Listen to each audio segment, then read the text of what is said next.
Welcome to the Big Machine Vodka Spike Coolers TA2 series here at Watkins Glen. Big stories here, Jonathan. I hope you're paying attention because this is going to be a little bit crazy today.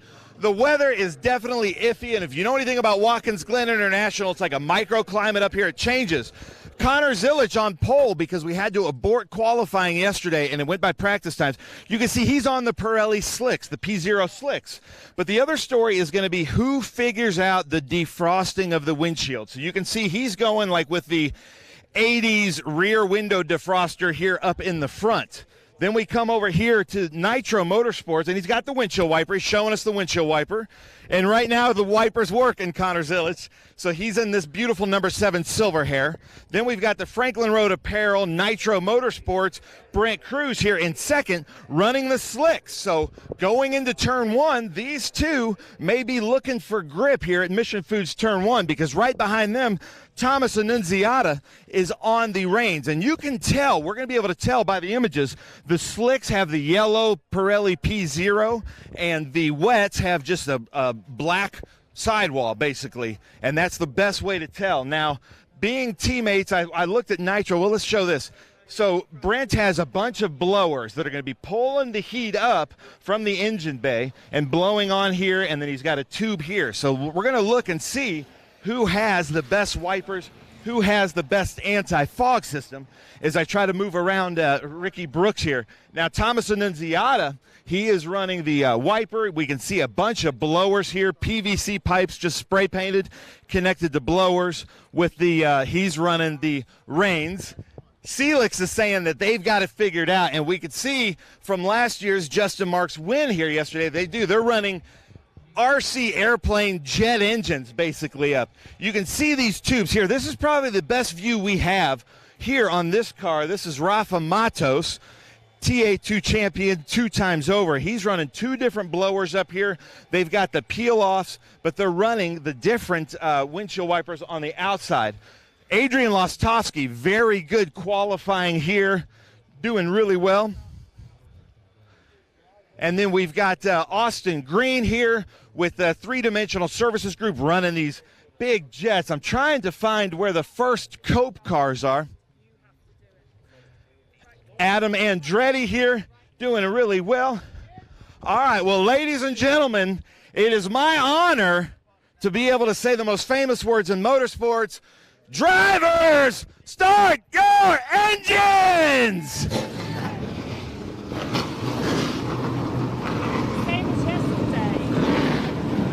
Were we on time?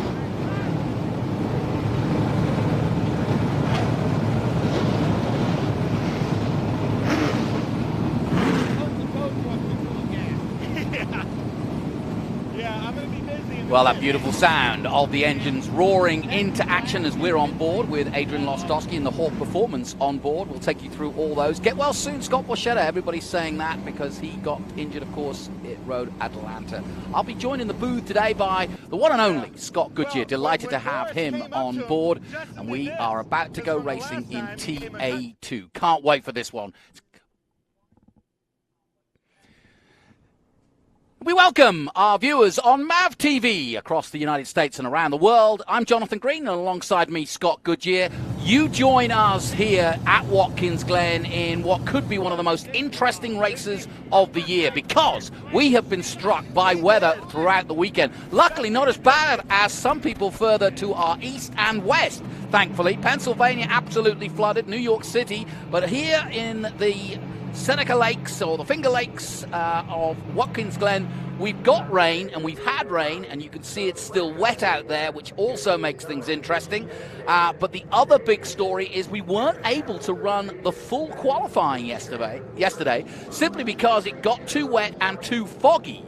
They were due to go out. We did get one group out, and they did their qualifying session, but the second group didn't get to go out. So what we decided to do was take the first practice practice sessions, and that's how we got this grid, and here it is. So Brent Cruz alongside Connor Zilic are two young guns going head-to-head. Can't get any better than that. Rafa Matos, two-time champion. Annunciato is row 2. Austin Green and Lostowski on row 3. Robert Noaker the third, and Adam Andretti on row 4. Boris Said Jr.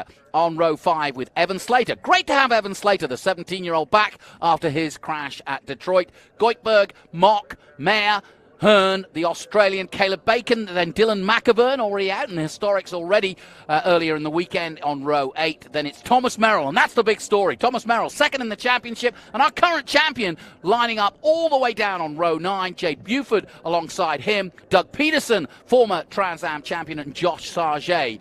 Then on row 11, welcome back, Michelle Abate, back from her injury, and great to see her back. Barry Bowes, Eric Caton, and John Weisberg. Then Parker DeLong, Tom Sheehan, Cale Phillips, and Keith Prochuk.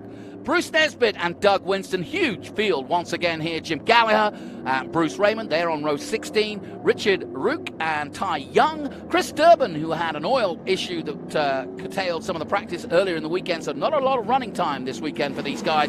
Thad Moffitt is way down on the 18th row, and Luke Rumberg. So we're going to expect to see Scott Goodyear, a lot of guys coming through, and especially I'm thinking Thomas Merrill as we look at some of the oddballs. Here's Austin Green with our three-dimensional services group.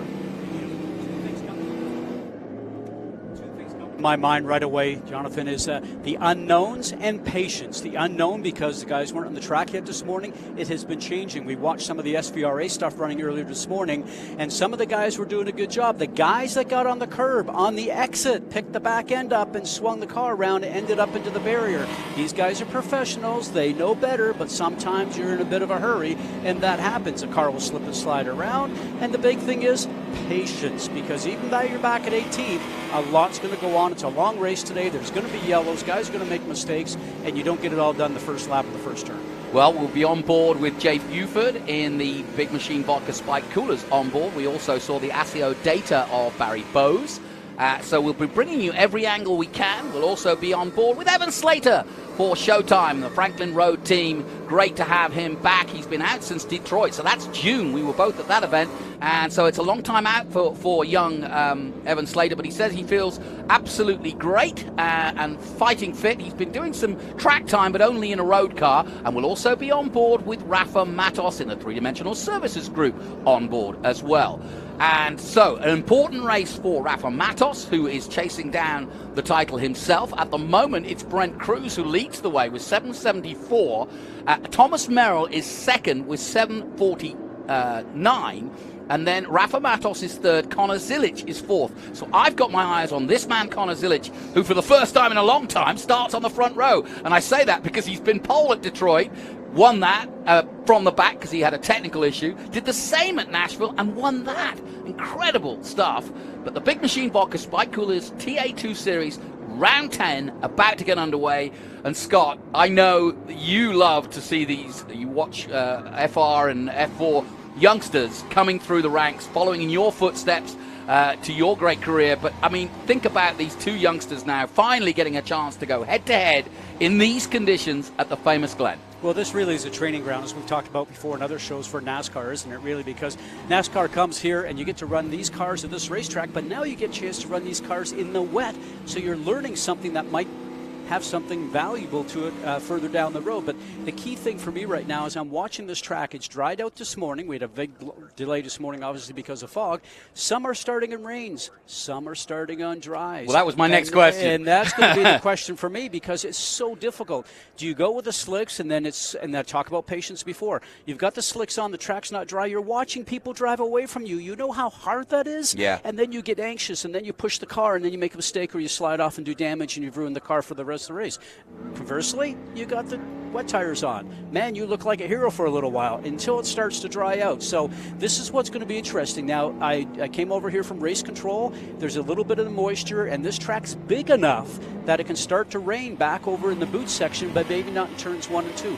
This is, I said earlier, it's the unknowns. We don't know what's going to happen here, and it's going to play chance to everybody, but patience is the big key. This is why I got you here, because I can ask you these questions. You won here for Brumos. What would you do in these conditions if you were out there today? Well, when I ran here a couple of times with the old Audi Quattros, the factory Audis, they were very cool. All the Quattro drive, you had lots of grip, and now you see them going down the boot. They did the first short lap here, now they're going to go down the boot, so all the drivers get to see the track conditions down in that area there. But when I ran here with the Daytona prototype cars, you've got 4,800 pounds of downforce. So it certainly helps if the track's wet. It certainly helps if there's some water going across the track, which this track gets when it starts to get really wet. So that's what we'll be watching out for. I'll be watching to see how much rain comes down. I can tell you at that point where those little rivers are. Yeah. These guys don't have all that downforce, almost 5,000 pounds of downforce. So like I always say, it's up to the driver in these cars, because these things are just brute horsepower and raw driving talent. 4 rounds to go in the 2023 championship, and this could be a pivotal moment, an hour of racing, 100 miles ahead of us, but these conditions are tricky. Guys, I've just found out, silver hair, both young drivers, that's Connor Zillage on the front row and Ben Mayer, his teammate, are on slick tires. We found out that the Cope cars are running wipers on the inside of the windshield. Good idea. And Scott Lagacy's team, SLR, has film on the inside of the windscreen designed for shower doors. Go figure. The innovation of some of these guys. And I'm laughing at that because when I ran here with the Audi Quattros, on the one team was Hans Stuck and Walter Roll. I was driving with Hurley Haywood. Hans Stuck had a stick with a rag on the end of it because the inside wouldn't clear enough, so he'd be using the stick to clean the inside of the windscreen. That is brilliant. Well, as you saw, the Honda Civic is our pace car, and when the lights go out on that pace car, that tells us we are going racing. It's a 30-lap race or 100 miles. It's going to be intense. We're going to be on board with Rafa Matos and the Three Dimensional Services Group and several other cars as well. But Connor Zillage will lead the field to green. On the slicks, he's going to have to be very careful in that first lap. I'm not quite sure, and I'll find out from Ben when I can, what Brent Cruz behind him is running. But Brent Cruz, the man in second place, is in second place. Sorry, the man who is in second place on the grid is leading the championship, and it's welcome back to Thomas Annunziata in third. He is due a win. The green flag waves as we head down towards Mission Foods, turn 1 for the first time at the Glen, round 10 of the Big Machine Vodka Spike Coolers Trans Am Series. Zillage taking the whole shot, but a great start for him. Annunziata, he takes second place, and on board now with Rafa Matos in third. Rafa looking for a way past Zillage. Zillage struggling definitely on those slick tires early on. And this is the section here because it's so slippery. Anyways, even when it's dry, the car where we are now gets up, it goes light a little bit. So if you don't have the rain tires on, you're really fighting that car. Single file start due to the rain, obviously. That's why we have the single start, because usually we're side by side, and you know that as the race director. Good decision, yeah? Excellent decision, and you want to get through the first turn and the first lap. That's what all these professional drivers are looking for. And the key thing, you'll see them run over the curbs if the curb's on the inside just a little bit, but on the exit of the track, they need to stay off those curbs. Anything that's painted is super slippery. Now we see what's going on here with Austin Green, running the high side, which sometimes they call the rain line, because he's searching for grip. Yeah. He can feel his car does not have the grip as it's set up on the rain line. You'll see different lines happening here right away. Yeah, Austin Green qualified well, but he's taking his time, gingerly going through. But no surprise then as we go back on board with Adrian Lostowski, the Hawk Performance man from the local area. And Adrian got the Vipers on, so you can see there's definitely drizzle out there, but the track is very wet indeed. You can see people sliding. And Scott, the undulations here, where would you be worried about where the weepers stroke water would be? And they're coming through, as we see this right now, we're going to end up coming up the hill to 9, coming through 8, the entrance to 8. Sometimes there's something there. Sometimes if it rains a lot, there's something in the bottom of 8 to 9, which we don't see right now. And they should be good all the way through. They're coming out of 1 towards 2. Sometimes there's some moisture coming along that area there. Got to be cautious going through the S's. The next thing that I remember about this racetrack is turn 5 and then going down to 6. We've had a lot of incidences in turn 6, not only just because of the drivers competing and driving hard, but because the track is very difficult there, downhill, off camber. But you know what I always think about these, and I only drove these cars a couple of times, Jonathan. I mean, just some great racing going on early and patience being played, is that you're on a racetrack that has not a whole lot of grip right now, and you're trying to put the foot on the gas to get the run, but your right foot is also traction control with these cars. Because exactly. Right now you're anxious, but you don't want to start spinning those tires. Thomas Annunziata picking up the lead at 2:08.957 in his first lap. He's finding the grip. There's Nathan Hearn. First look at him. the young Australian. But look at him fighting the wheel there, literally going from side to side.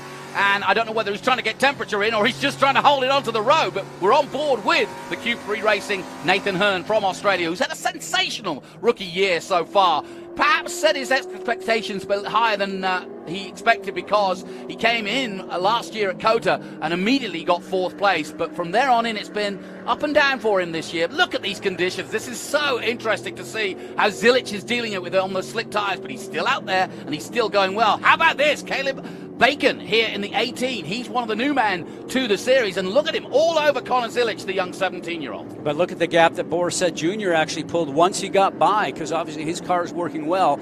You know, when you have a name that your father's very famous and did such a great job, boy, you got a lot of pressure on you. And he's a young man that's a rising star, there's no doubt about it. But his car is good because he's got that gap. Now look at him running that high line we talked about before. It's a bit of a rain line, get some grip. And then the back end, you can see the back end sliding out just a little bit there. He's off the normal line because he's trying to get power down. There's more grip where there's no rubber, and that's why he's in the middle of the road. And how long before you get a drying line? Because I always love races like this, because once you get a dry line, the guys on slicks are happy, the guys on wets are not, because they're trying to keep those grip, keep the tire tread, if you like, on the wet tires, which will deplete and fall apart eventually as the track dries. And if the conditions stay constant and we don't get any more rain, it's going to be the likes of Zilic and those that have chosen to go on the slicks. They have the advantage. It really will, and with the exception of the unknown that we talked about before, we start to get a sprinkle at some point throughout this event, then obviously it comes back into play. You're waiting for the track to dry again. But, you know, right now it looks like it's cleared. The cloud cover has certainly lifted here since we came here this morning. But this is what I'm talking about before. You've got to be so gentle on the throttle with the pedal right now, because you start taking those rear tires off when it does start to have dryness out there and you have nothing left to run with those things. That's where the guys with the patience are. In this situation, I always tell my drivers in F4 and F3 and FR, be like Scott Dixon. And just, if you can be like him. I'd love to be like Scott Dixon. Yeah, and have patience and make the car work for you and take what the car's offering you right now, then you'll be golden by the end of the day. Nice move here by Nathan Hearn on Lostowski, and you can see him fighting the wheel, but through goes the Cube 3 man from Australia. He is used to these sorts of conditions, does a lot of racing. He's a Formula 5000 and Trans Am champion in Australia, but he's just got past Lostowski, who, as you can see, 146 miles an hour. They're not holding back by any means at the moment. Our first look at Andretti also chasing down, as Adam Andretti currently in 11th place, chasing down Nathan Hearn and Lostowski himself. But on board again with Evan Slater, the 17-year-old, back at the wheel since his long absence from Detroit. So we are underway here at Detroit, at Watkins Glen. And Johnny, you were talking about speeds. That was only 10 miles an hour short of what they were generally doing, because usually going down the bus stop, it's about 157, 159 miles an hour. And the apex speed, I noticed, was only about 6 to 7 miles an hour slower. That tells me the track is starting to get some grip there. So the guys with the slicks, if it doesn't rain again, they're going to start to pay some dividends here shortly. Now, one thing I need to explain, because if you didn't hear at the top of this, we went off practice times, not qualifying. We didn't get a full qualifying session in last night because of the rain and the weather and the fog. And therefore, oh, there's somebody going wide. That's a good example, as we were on board with Lostowski, of what can go wrong. Merrill, I was just about to introduce him, has got through on Barry Bowes by the look of things. Andretti's waiting to go past in the 41 car as well. Merrill getting sideways. And it's Goikberg, I think, who's just ahead of them. So it was Goikberg who was out of shape there. Evan Slater's in on the game too. Here's Barry Bowes in the ASIO Data car, the number 32. He's a little further down, but what great racing. And that was a mistake by Goikberg there for a moment, and that's allowed both Merrill to come through. So Merrill started 18th, and of course second in the championship. If you're wondering why he's so far back, it's because he had to start from his practice time, expecting to do qualifying, not worried about where he was. What's going on Merrill's car as well? Is that the pipe or a heater maybe? A blower of some nature, blower. But you know what I'm noticing right now is everybody's getting a little bit more confident with the car, and you can see the car starting to twitch around because they're really starting to push the car. And interesting to see, like I said, if it rains again here shortly, then everybody that was a hero with these rain tires is going to start backing up. So we're back on board with Barry Bowes, and you can see the concentration, visor up. He wears glasses as it is. so he feels more comfortable with that visor up, and of course he's not going to get wet because he's inside the cockpit, so he's fine. Here's our champion, Thomas Merrill. Really interesting to see how far he can get, because he's had to start from, 18th position, and now he's up to 11th already. You're watching the Trans Am Series, presented by Pirelli, live here on MAV TV. Scott Goodyear and Jonathan Green bringing you the action. We've had a lot of rain and a lot of bad weather in the lead up to this race, but we've got a cracking race for you, a drying track, some choosing wet, some choosing slicks, and it's quite a hodgepodge of different approaches to this race, but it's starting to get better in terms of the conditions, and that's really going to make things interesting here as this track dries out, Scott Goodyear. The interesting thing is just to see how forceful these guys will be. And right now, that's with Rafa for the lead. There he goes. Experience and patience. He sat back there, didn't push it. So now he just needs to run clean laps, watch the weather conditions. And this track is big enough that it can be raining down in turns 1, 2, and 3 and dry down the other end. So your spotters are around the racetrack. They're starting to tell you what's going on. Obviously, you're watching the water coming on your windscreen at any given time also. Now that he's in the lead, he shouldn't have anything coming up in his windscreen because he's not getting the spray off the car in front. That'll be the thing that he will look at, and it will tell him how the conditions are out there. Well, Rafa Matos is doing a good job. We're on board with him now in the three-dimensional services group. He's just taken the lead, and you can see the conditions. Annunziata's staying with him. And look at these two pulling away from the rest of the field. It's like they're in their own race, because they two have both got the slicks on, and they're now starting to use them well as they come through the Big Machine Vodka Spike Coolers inner loop. And out they go, down to the outer loop and downhill towards the chute again. But these two have got it right. I think the choice was slicks, and that's the way to go, because the conditions aren't changing. But, of course, it could rain very soon indeed. Now down the hill they come and into the boot. And balance of the car is so important here, and these guys are so good. You get down in there, you hear these guys rolling off the brake early and coasting into the turn. You don't want to force it like you would when the track is dry, because what ends up happening, you get that weight balance all wrong. So right now he's smooth on the gas. You can see he's just touching the gas. Once he feels confident the car's going to get a grip, then he'll start to squeeze the throttle. Scott, how is the camber? This circuit is heavily cambered on the two corners down the chute and also in the boot. Can you, in the wet, can you use the camber to your advantage? Well, you can see where we're going through right now. Yes, there's camber there, and that can certainly help. You want to be on the outside. This is the most difficult corner on the circuit, I think. It's downhill. It starts to roll off a little bit, and you feel that you got grip. You get to the apex right there, and yes, it looks like it gives you grip on the exit, but I don't know why, Jonathan. Cars just don't seem to have, and I think the grip at that point in time, and I think because you overload the outside front tire. So very easy to do when it's wet. Well, as I mentioned, Thomas Merrill, second in the championship, and of course Rafa Matos leading this race, third in the championship. So we could have a real change around of the order here. Also, Brent Cruz obviously leading the championship in sixth position, taking his time, being very smart for a 15-year-old, but showing real maturity because he's not taking any huge risks, and he is still in the hunt in sixth place. Interesting to see some people are staying directly away from the curb. Some people are using the curb. Did they slide mid-turn and end up on the curb on the exit? Like I said, in the rain, the exit curb is not your friend. Yeah, no question about it. Dylan McAvern down in 12th position. Misha Goikberg in 13th at the moment. And Adam Andretti, who we just saw there, is in 14th position. Through comes Evan Slater in his new sponsorship there. Got a couple of new sponsors on the side of his Showtime car, so great to have him back, and we're on board with him now in the Franklin Road on board. He had a big crash at Detroit, got a concussion, but actually that wasn't the problem in the end. He found out it was almost 20 degrees, he told me, of one of the vertebrae in his neck got twisted, and now he's had the right adjustment, if you will, and since then, all of the problems he had have gone away. So doctor said, you're good, and away he goes. Boris Said Jr., how about this? The young Boris Said Jr., his dad just did his 100th Trans Am race yesterday. This kid's up to 4th. Nice move, and he said, smart, little pressure on you when you've got a father that's got a famous last name. Yeah. Well, the Said heads are well known here at Watkins Glen because he did many a great race here for NASCAR and in Xfinity.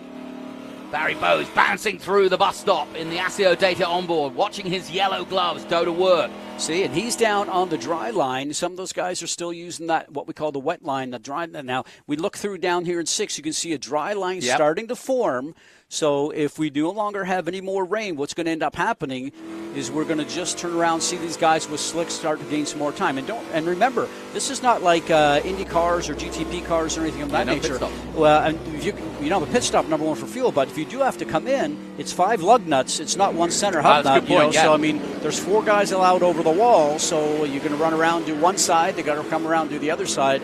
It's going to take a while to get the tires changed over. Austin Green, son of former Xfinity champion David Green, so another heritage to be looked after there. The flag's waving there to give them the warning, and I think this race is going to turn many times before we get to lap 30. Boris Said Jr., here he is, the highest he's been up in, I think, since he started racing in Trans Am. Back in the three-dimensional services group, having had 3 or 4 races with the Nitro Motorsports group. But the reason why he had to leave the team, or at least go and race with Nitro, is that they had several crashes at Detroit. You were there, and including Rafa Matos going off. That was his worst result, a crash at turn 1 at Detroit. And so Rafa trying to rebuild his championship. But this is great news for young Boris Said Jr., who is like a sponge at the moment, learning everything he can from the likes of Rafa Matos. Jay Buford now for the Big Machine Spike Vodka coolers. On board with him. And by the way, good to see Scott Borchetta and the Xfinity team that he runs getting through to the playoffs this weekend as well. So congratulations to that team. Jay Buford, though, going on and getting through on the 95. It looks as though he's going to make that move. Yeah, it went and very smartly done. Got up beside him, presented himself so he had at least out of space in the corner there, and carries the speed through and gets the pass done. So that's a nicely done. Having patience and not rushing it and causing any damage or bumping into each other, as we say, door handle to door handle, and you're not disturbing your car and having anything bent fender-wise. And Scott, I just want to introduce one of our top drivers who's not racing this weekend, but Tyler Casera joins us here in the booth, and I know you would love to be out there right now. This is just your kind of weather, isn't it? This is my home track. I love these conditions at this track, just local track knowledge. I really wish I was out there, but yeah, it's amazing to see what these guys are doing, and these changing conditions are going to make for a really interesting race, I think. What's the latest on you coming back? Because we need you back in the series. Yeah, I'm working hard. I mean, I'm here, obviously, trying to beat on everybody's door, trying to get back in the seat. And Scott Goodyear knows all about that. it's tough, as everybody knows, right? So I'm trying to do everything I can, doing some coaching and some driving, some other series and stuff. So just trying to stay sharp for the opportunity and, well, guys, be ready for it. Right, guys, we're under caution now, and I'm not quite sure what the caution is yet, but we'll find out. But I want to ask both of you as racing drivers, how does this change your approach to a race like this, where we've started on wet, dry sort of situations, and it looks as though Annunziata's come straight into the pits. He was probably, I don't know if he's got a problem or not, but how would you approach this now? Well, I mean, if you think that it's going to stay dry for the remainder of the race, this is the time right now to get in there and take the slicks on. We see people going through that right now. So, I mean, that's neat. But, it's interesting. You're saying, Tyler, that knowledge of this racetrack. Did you have a lineup at your door this morning when it looked like it was going to be wet and go, hey, man, come on, tell me what's going on around here? Yeah, I had a few words of wisdom for people, for sure, and people were asking me. But, I mean, it is very tricky in these conditions, but this track is unique with the surface that it has, the pervious pavement where the water drains out of it, and it's got a really sharp aggregate, so it's got a lot of grip in the wet.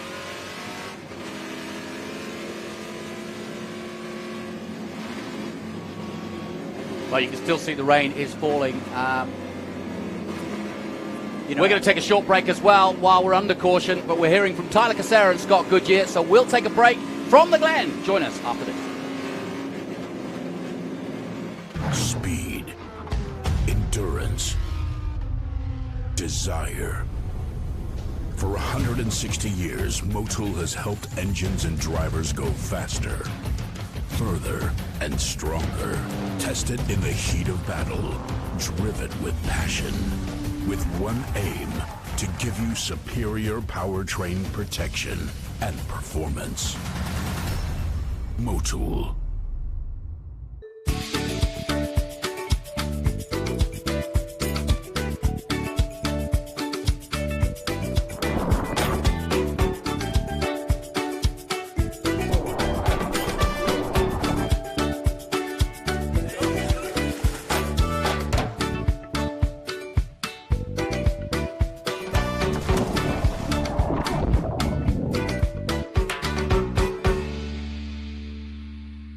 As manufacturing problem solvers who navigate design complexity and compressed timing, the Three-Dimensional Services Group offers 7 facilities with over 500,000 square feet of dedicated, on-demand manufacturing floor space.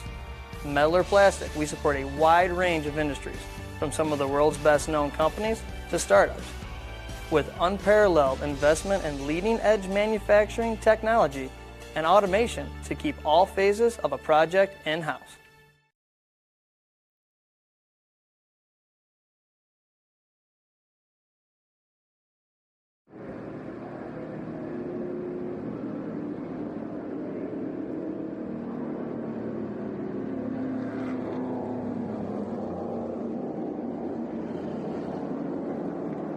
Welcome back to our coverage of the Trans Am Series presented by Pirelli. We're under caution here in our TA2 Spiked Coolers Vodka Trans Am TA2 race, and it's Matos who leads by 1.7 seconds over Annunziata, but Cruz, just watching, has made his way to the front as Zilic is up there, because here comes Matos. So, guys, it's all happening. Matos is in, he's changing to slicks as you'd expect.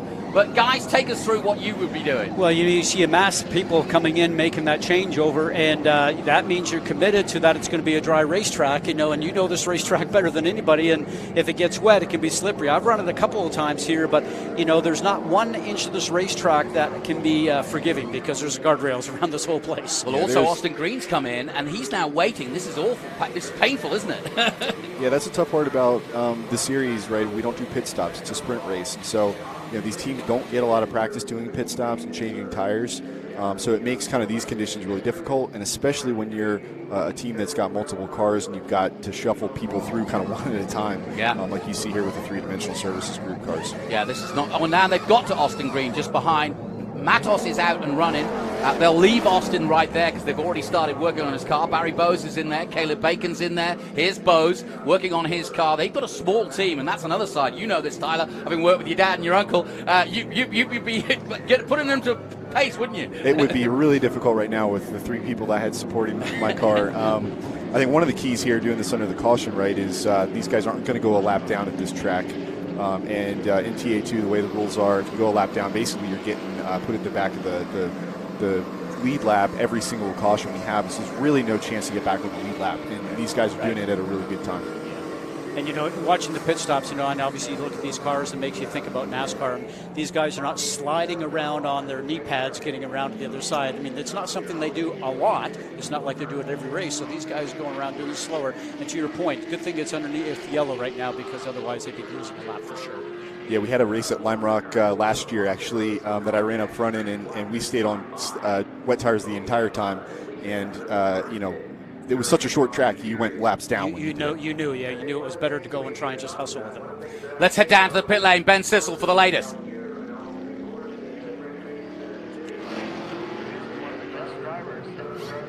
Hey, thank you. I'm here at pit road. It has been very active. You can see some of the crews cleaning up some of the lug nuts. From just off the top of my head, the nitro cars, Thomas Annunziata, Darren Mock, and Michelle Abadi came in and went to our regular slicks, Pirelli P0 slicks. Then Keith Prochuk, he came in. Jim Gallagher came in. We've got Cale Phillips down there in the red car with Nitro Motorsports. He came in.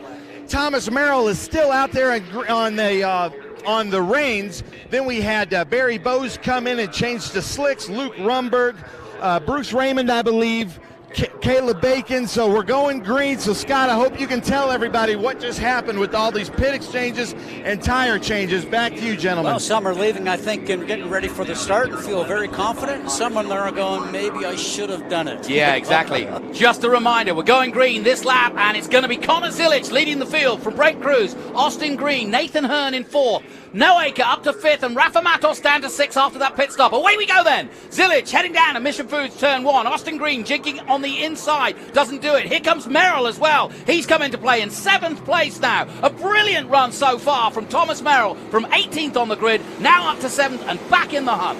Yeah, look out for Nathan Hearn right there in the Q3 Berryman car. I mean, he came from pretty deep in the field here, and I think he's up to 4th or something. So look for him to move to the front. The one that's lost out is, of course, Boris Said Jr. He's had to come in, it looks like. But look at this, wheel-to-wheel racing. Austin Green makes his move.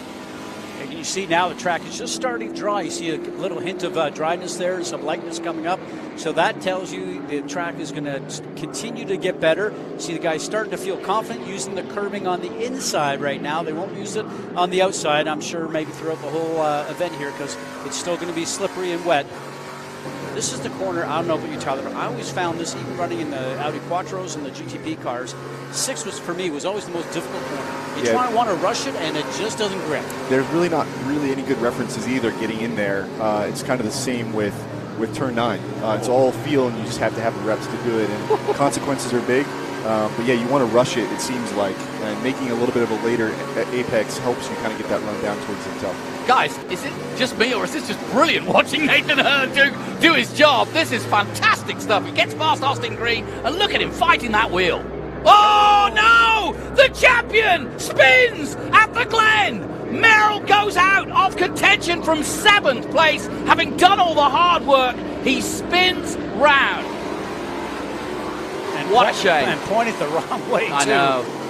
Lostowski on board with the Hawk Performance man as he tries to make his move too, this time on the 80. Yeah, it looks like there's still a lot of moisture down at the curbs and kind of close to these apexes, so these guys are having to run a little bit offline, but you know, Zilich and Cruz, they had the advantage there before that caution of getting some experience, whereas these guys that just switched, they're having to figure it out. Look at this, 5-way battle, Slater at the back of it, Andretti in the middle of it, Bose to the inside. Everybody looking and jostling for position. Great racing, and Richard Noaker the third, right in the middle of it in that number 80. They go past him. Slater's got past. So has Andretti. This is going to be a cracking race, guys. 10 gone of the 30. There's a long way to go in this, but now everybody's on the tyres that they want because they've had the choice to come in. And whoa, what was that in the background? Somebody's signage or some part of a car has come off. Yeah, it looks like a front valance or something of that nature. That's a big enough piece that you'll probably end up seeing possible full course caution to get that picked up, because you run over that, you're going to have putting a tire down. We had problems yesterday in the TA race with people running through the bus stop and picking up grass. It happened to Boris Said. He had a transition overheat for him, and there were several cars, including Dyson, that also picked up grass. So that's another factor that we've got to keep an eye out here, because the grass is very close, and if you just strip over it just at the bus stop there, it's easy to pick it up on the grill. That can overheat the car. I mean, just from watching now, and you drive these cars recent, so you can tell us, but I'm watching these guys now. I mean, the confidence is there because they're driving the thing deep into the corners now. They're getting on the brakes where they're so hesitant before, and all of a sudden now power down. And I said to Jonathan before you walked in, you guys, I mean, your traction control is your right foot with these things, obviously, and this is coming into play right now. This is impressive. Yeah, they're definitely starting to step up the throttle application and driving the brake zones deeper. We look at Connor Zilich, he's got the fastest lap of the race at a 156.0, which is about 5 seconds off of where he was in dry. So about 10 seconds quicker than full wet. So we're right in between here. These guys, I think, will just continue to see the lap times drop. Now, this is really interesting. Connor Zilich, as you just mentioned, just did the fastest lap of the race, and he's got an advantage here because Cruz is having to keep one eye on trying to catch him and one eye on Nathan Herne. And I would not want to be in second place like Brent Cruz right now, because Nathan Herne does not hold back when it comes to racing. We've learned that this year, and Austin Green is due a win, and he's just behind him. So it's all happening here as we go back on board with Austin Green. Yeah, just as I say that, Zilich's fast lap, he just clicked off 2.5 seconds faster in that last lap, so he's down to a 53.9. So he's getting really close to a full dry lap time around this track. Well, it's definitely a dry line now, isn't it? Yeah, you can see them being able to use the curbs a lot more than before, which obviously that's going to bring the lap times down for everybody. McAvern's come into play, up to 5th place now. Andretti now up to 8th position. Lostowski just ahead of him. And Noaker still in the hunt, very much so. And as we see the dry line widen out, you're going to see the ability for drivers to make more passes. And it's a little narrow right now, so going offline, you still got less grip, but it's going to widen out, and then we're going to be back to kind of a full dry running condition. Next guy I'm going to keep an eye on is Rafa Matos, because you saw him take that break. Austin Green, who was behind him, is up to 4th, but Matos is still down in 12th, so I don't know if he had a problem or made a mistake, but Austin Green has fared well. Unfortunately, Rafa got some work to do. Well, he passed 25 cars to get where he's at right now after that restart. Yeah. So that's pretty impressive. I definitely look for him to be a factor It's likely there's going to be another full course here at some point, and so that'll tighten everybody up, and it'll make it a really interesting race. Not that it's not already. It's exciting for sure here as we watch Nathan Hearn try to track down Brent Cruz. You're listening to Tyler Casera and Scott Goodyear here in the booth here at the Glen. 12 of the 30 laps gone here in our Trans Am TA2 race. So with these cars right now, I mean, you've got a lot of fuel on board. I mean, how much do these cars change when you start to burn off the fuel? Because I know in the single-seater cars, I mean, it starts to change. You start to work with the bars, and you have to change your driving style because you start to get a little bit of push, the oversteer. I mean, the fuel comes down. Does it change a lot with these? The balance does change quite a bit. I mean, it's 150 to 175 pounds of fuel that you're going to burn through, and that's all hanging off the rear axle. So typically these cars, you start a little bit tight, meaning you got understeer, and as this race goes on, they'll free up and they'll definitely have to adjust kind of their driving style and even start to migrate brake bias, towards the front. Yep. Yeah, it's always interesting. Like I said, I know these things way early in my career, but it's interesting just to see what you're talking about right now because of all that weight. At least in the single-seater, we've got the weight just in the center because you're sitting on it, right? Yes. So that's a little bit different deal. Watching the speeds, and you were saying something about this a second ago, Tyler, that they're starting to really get up to where they were. They were really, I just saw that 160 miles an hour on that last lap going in the bus stop, which I think is exactly where these guys were running in qualifying from when I was watching. So they're right there, and I saw the apex speeds are pretty darn close. And yeah, these guys they're hitting it just like they were in a dry condition. Well, two men on a strip right now are Rafa Matos and Thomas Merrill. Merrill in 16th position, and Rafa Matos. Both these two men going for the championship, and of course sorted it out last year by a countback in terms of who won. Merrill taking it in the end on that countback, but both men looking to try and get that championship this year outright without having to do a countback. But Rafa coming quickly through the field. He's up to 11th. He's got no acre in his sights, and now Evan Slater just in front of him. So Rafa Matos coming back through the field quickly and has got plenty of time to do it too. Evan Slater though back at the wheel, and he's in no mood to let anybody by because he's just happy to be back being a racing driver yet again as we go on board with him right now in the Franklin Road number 6. 17-year-old looking to go to university, but right now he's racing hard.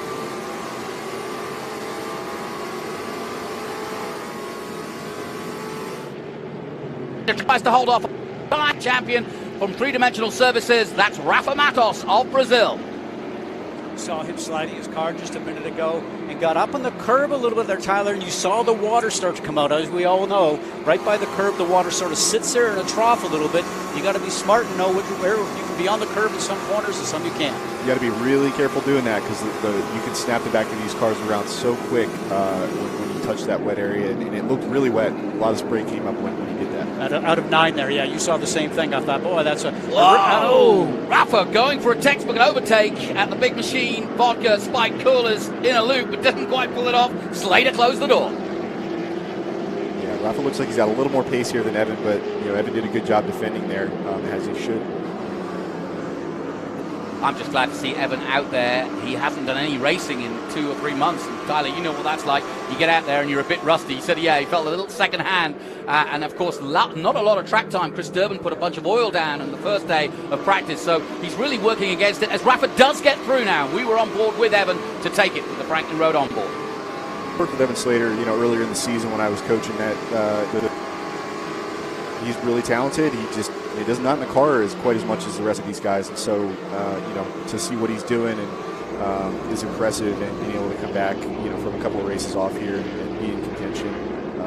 It's impressive. I'm not surprised though. Yeah, and he came back at Road America, did a few laps in practice there, and just realized he wasn't right. Got out of the car, sensible thing to do, and it's so hard when you're a 17-year-old young gun.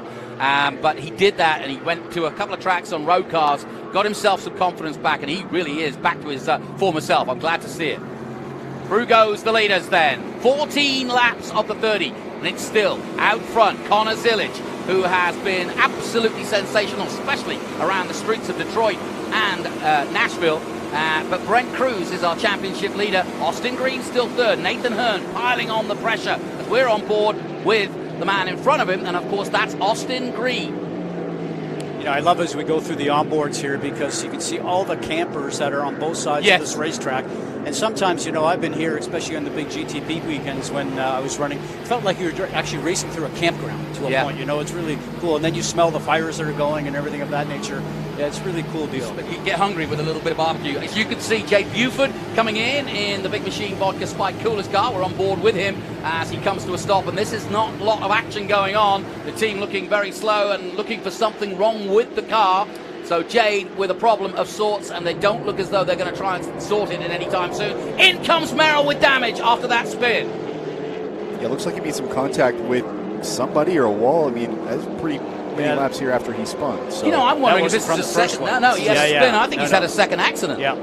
Well, this is really bad news for Merrill. The front suspension's down, Tyler, because they can't even hardly get the jack underneath it. Yeah, he's got a flat tire, and it definitely looks like it hurt that suspension. I don't know if that's a result of the incident or a cause. It's time for the baseball bat. I just saw it in the background.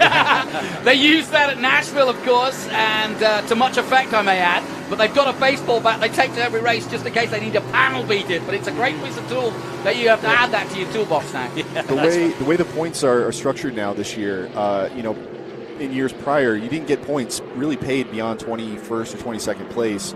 This year, they changed the point structure. You get paid basically the entire way through the field. And so what you're seeing a lot more this year are crews really trying to repair the cars to get them back out just to get another spot or two, because we saw Thomas and Rafa tied really last year in the points. And basically, it came down to a tiebreaker. And so every point matters. And these guys realize that. And now the point structure is such that every single position really does matter. And you could argue that that's how Rafa Matos lost the championship last year, because he had a broken car at Coda. He did get back out there and did get a result, but didn't get enough points. Yeah, exactly.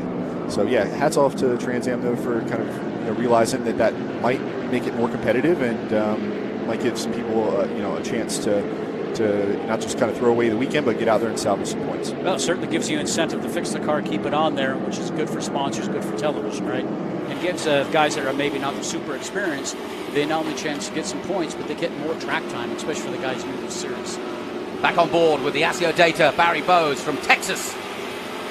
Going through the gearbox, down towards the boots, and into that cambered right-hander. Love this corner.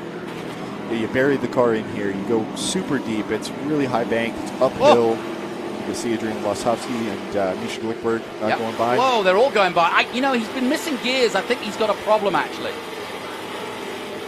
And then, you don't get overtaken by three cars in one corner, do you? So I think there's a problem for Barry Bowes, but he's putting up with it and just kind of driving around it at the moment. But as you saw, three cars coming through, including Rafa Matos. Definitely looks like he's nursing something there. Goikhberg back after a penalty off. He got a penalty at Lime Rock and continued with the appeal and went to Detroit. As we take a look at what's happening to Thomas Merrill, there is our champion, but that disappointment, you don't have to know what he's saying. You can see it's just a disappointing day at the office for Thomas Merrill, and this could be a pivotal moment in his championship. Second at the start of the day, but now with Cruz and Zilich going round, this is really going to pay nicely for Brent Cruz and Connor Zilich, and to a certain extent Rafa Matos if he gets a good result. Woodberg still. You want to point out that lap times are still coming down. Yeah. Connor Zilich a few laps ago was about a second and a half faster than anybody on the track. You've now got Annunziata and Rafa turning lap times within a few tenths. So these guys are kind of catching on and figuring out the track. And but Connor's got quite a lead at this point, so he's a bit comfortable over Brent. 9 seconds. Again, if we get a caution here, it's going to stack him up and it's going to get really exciting. Well, you mentioned those new points. Connor Zilich is fourth in the championship at the moment on 654, and with the way the points are, you can score over 100 points if it all goes right for you over a weekend. So Connor Zilich will be absolutely in a prime seat now to become an absolute contender for this championship. If he can hold this 9-second plus lead he's got at the moment, he, of course, those behind him will be looking for another caution so they can catch right up behind the Honda. But let's not tempt fate, because Connor Zilich has been the driver of the last few races. No question about it. You've got to be impressed with him. Yeah, he's been really impressive. Just coming from the back to the front and whoa, Rafa, where are you going? Rafa goes off. He made a move at the toe, but then he got out. He got his foot wrong there. Never mind the toe, but he went wide and he lost out to Lostowski. Yeah, but you talk about Connor Zilic and points, and he was really the beneficiary of our qualifying session getting cut, because I think he was sitting P5, which would have gotten him 1 bonus point, and they went back to practice times, which he was obviously P1 in. So he actually ended up, I think, getting 5 bonus points out of that. And those were 4 points he wasn't going to get if the qualifying session would have been upheld. Looks like Rafa coming into Mission Foods turn 1, going to try and make another move up the hill. The obvious place to overtake, Scott, coming into the bus stop. You mean turn 1 into the bus stop, and sometimes, going up over there into 8. So it depends on where your car works really, really well. But, we're talking about this 9-second lead that Connor has right now. I'm sort of interested, Tyler, that, if his car's working really well and he's doing that easy, that's great. And then if there's a yellow to pack up his good tires underneath him still, but if he's having to use tires up to come on this pace, if there is another yellow, then you got the situation. Oh, here goes Rafa. What an overtake. That is why he is a 2-time Trans Am champion. When his first race in 2018 at Road Atlanta, I was there to watch it, but that was a classic overtake by Rafa as he gets past on Adrian Lostowski. Nicely done. We're back on board with Nathan Hearn, who's having a cracking day so far, still in 4th place. He's just on his fastest lap of 1:53.3. So Nathan Hearn, the 21-year-old Australian, fighting his way through the American field here. He's just coming off of Michelle Abate. Welcome back, the Las Vegan, as she gets back with Ghost and her team and racing for Nitro Motorsport this weekend. So welcome back, Michelle Abate. Yeah, it doesn't surprise me to see Connor. Go ahead, Tyler, sorry. It doesn't surprise me to see Connor Zilic pulling away like this. When I've won my races, it's funny, you start building a gap and then you start maintaining. It's like you start almost backing up brake zones, and you almost it seems like you go faster. Yeah, less than the car, which is really interesting. It's kind of a bit of a paradox there, but yeah, I would guess that they're telling Connor that he's got an 11.8 second lead, and looks like we're under full course yellow here potentially. Yeah, we are, and that was just as Austin Green was about to make his move on Brent Cruz. So everything that Zilic has done, and this must be so annoying when you're out there, Scott, because you've done all the hard work. 9 seconds he's built, and now it comes to naught. Well, we were just chatting about this a second ago, obviously, weren't we? It's like, how much does the car have to use? And in the end result, if you've used up the tires and used up the car to get that lead, that Connor may or may not have to, that's what we're interested in seeing. So we'll find out on the restart here whether Connor still has a lot of tires left underneath him, or if he's just ready to get going. Well, we're under caution here, but how good is the Trans Am Championship when the fraternity that is Trans Am, when you finish your race and you're disappointed with what's gone on and you're the champion, you come straight to the booth. Thomas Merrill, what happened? Well, fellas, thanks for having me. I wish it were in different circumstances, but it's nice to see you guys as always. I got to put my hand up, 100% my fault. I was a little frustrated after the contact with the 89 there, coming back up. That's what spun you? Yeah, the 29 had a good run on the 89. I tried to follow him through, and I just don't think Austin saw me, so he turned down at the apex, and it pushed me up on the curb and it spun us around. So that sent us back a little bit. So coming back up to the field, and I'll tell you, the boys hit it right. That Bennett Mustang was flying. We were so good. We took a risk on the slick tires at the start, and we had a lot of pace. Well, we've just been joined by Thomas Merrill, who of course is our current champion, but sadly the 26 Bennett's car, the Bridge Hall Coke car, is out of the race. And Thomas, I really feel for you, because this was, I felt for you this morning when you were down in 18th because you didn't get the qualifying that you wanted. Yes. And this is a crucial day because obviously you're second, you're fighting for the championship yet again to try and hold on to it. And this was going to be a great opportunity. It's all come to naught. Yeah, no, it's so frustrating, and like I said, I put my hand up, and 100% my fault, and I had to apologize to the HB Tuners Bennett Bridge Hall crew, because man, that Coke Mustang was fast today. And, we made up a lot of places in a short period of time, and watching Austin Green's on board there, I feel like we could have been right there with them, making a race for the podium for sure. We heard that the Coke cars were carrying like inside windshield wipers. Well, yeah, we thought we needed to get creative with the fogging. The fogging in these TA2 cars is the biggest limitation. They're wonderful cars to drive in the wet, apart from the fact that you can't see where you're going. So, which is important. Yeah, that usually helps. Yeah, that usually helps. So, as always, we're always cutting edge with everything that we're doing on the development side, and they came up with a great solution to minimize the fogging. And I was a bit sad actually that it was dry because I wanted to see how that worked.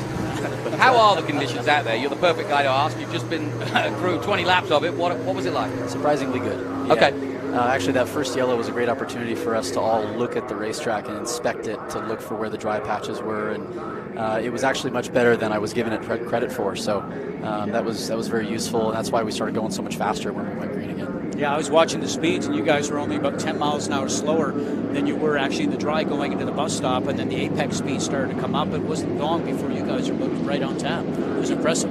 Yeah. No, I was watching my predictive time, and we weren't far off of dry times there, and it was really coming to us. And it's just a shame to be sitting here instead of sitting out there, you know. Well, talking of sitting there, look at this. The Hawk Performance car of Adrian Lostowski is in the pits. And he was running in 9th as well. That's a shame. And it also in is the 71. And in and out. I don't know if Lostowski's going to get out. But, this is going to be interesting now. Yeah, whatever's happening, it's going to be a long time in there. Let's head down once again to Ben Sittle. He's got the competition director of Silver Hair, Gil Martin. Hey, I'm down here with Gil Martin, the competition director for Silver Hair, and I've heard from Laura that you're really winning NASCAR crew chief. You're here with the TA2 series, and you guys made the right tire call. What a move by Connor, knowing that the race was going to come to him. What made you make this call? What made you make this call? Scenario at Road Atlanta at the first of the year. It was wet. We knew we were going to have to take care of the car. We knew we were going to have to take care of the car in the beginning. Some of these guys had wets on, and we talked to Connor about that he had to give way, let them dry the track, give it 3 or 4 laps to come around, and it happened.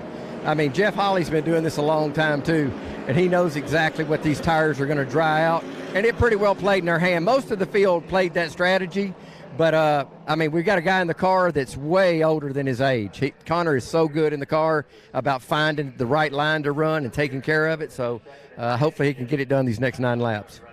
And then after everybody came in after that double yellow, it seems like lap times were dropping by like 3 seconds a lap, and Connor's been able to pull a big gap. Now on this restart, what are you going to say to him? Well, I think he needs to protect in the first corner because this place is notorious for cars getting under you in the first corner. So he's got to protect that, get his lead back, but not try to just burn the car down, because more than likely we'll have another caution here towards the end. They'll stack them up again. But I think he's smart enough to know to block his inside right here, and hopefully we'll be fine. A good call here from the Silver Hair crew. We're going to see how this shapes out. But for Connor Zilisch and Brent Cruz, our young guns, our top young guns, to be able to have the wherewithal to let the other cars go through, knowing they're not in the same race as somebody on different tires. Scott Goodyear, that's got to be impressive to somebody like you who does so much driver development. Gentlemen, back to you in the booth. Pretty impressive with all these drivers, because been in these conditions many times, especially for the ones that started on the slicks. I will tell you, it's very difficult. Now, I'm used to cars with downforce, Jonathan. Yeah. These guys just have these big cars. They're heavy. And like I mentioned before, your right foot is traction control, and your right foot's also ABS braking, because you're in charge of the braking. And these guys have been very impressive with what they've done in these conditions. What do you think's happening here with Lostowski? There's obviously, they're trying to get him back out, and that's what Tyler was talking about. You're trying to get as many points as possible.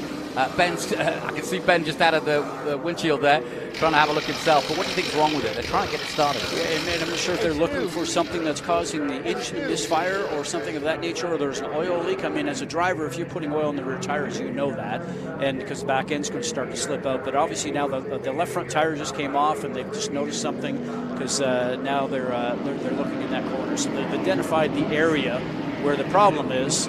And I'm not sure if that liquid underneath is from. Yeah, that's not good, is it? So they'll understand what's happening here very shortly. Yeah, you don't want to send a car out that's dripping like that, because anything could happen. It could ruin everybody's race, including your own. Oh yeah, that's and a lot of times the flaggers, they just do such a great job here at all the circuits we run at. But sometimes they can spot the oil going on the track, but usually there's cars shortly thereafter following the car that's leaking the oil, and maybe the flag doesn't get up in time, or the car goes off, which then alerts the flagger to say, "My gosh, what's happening there?"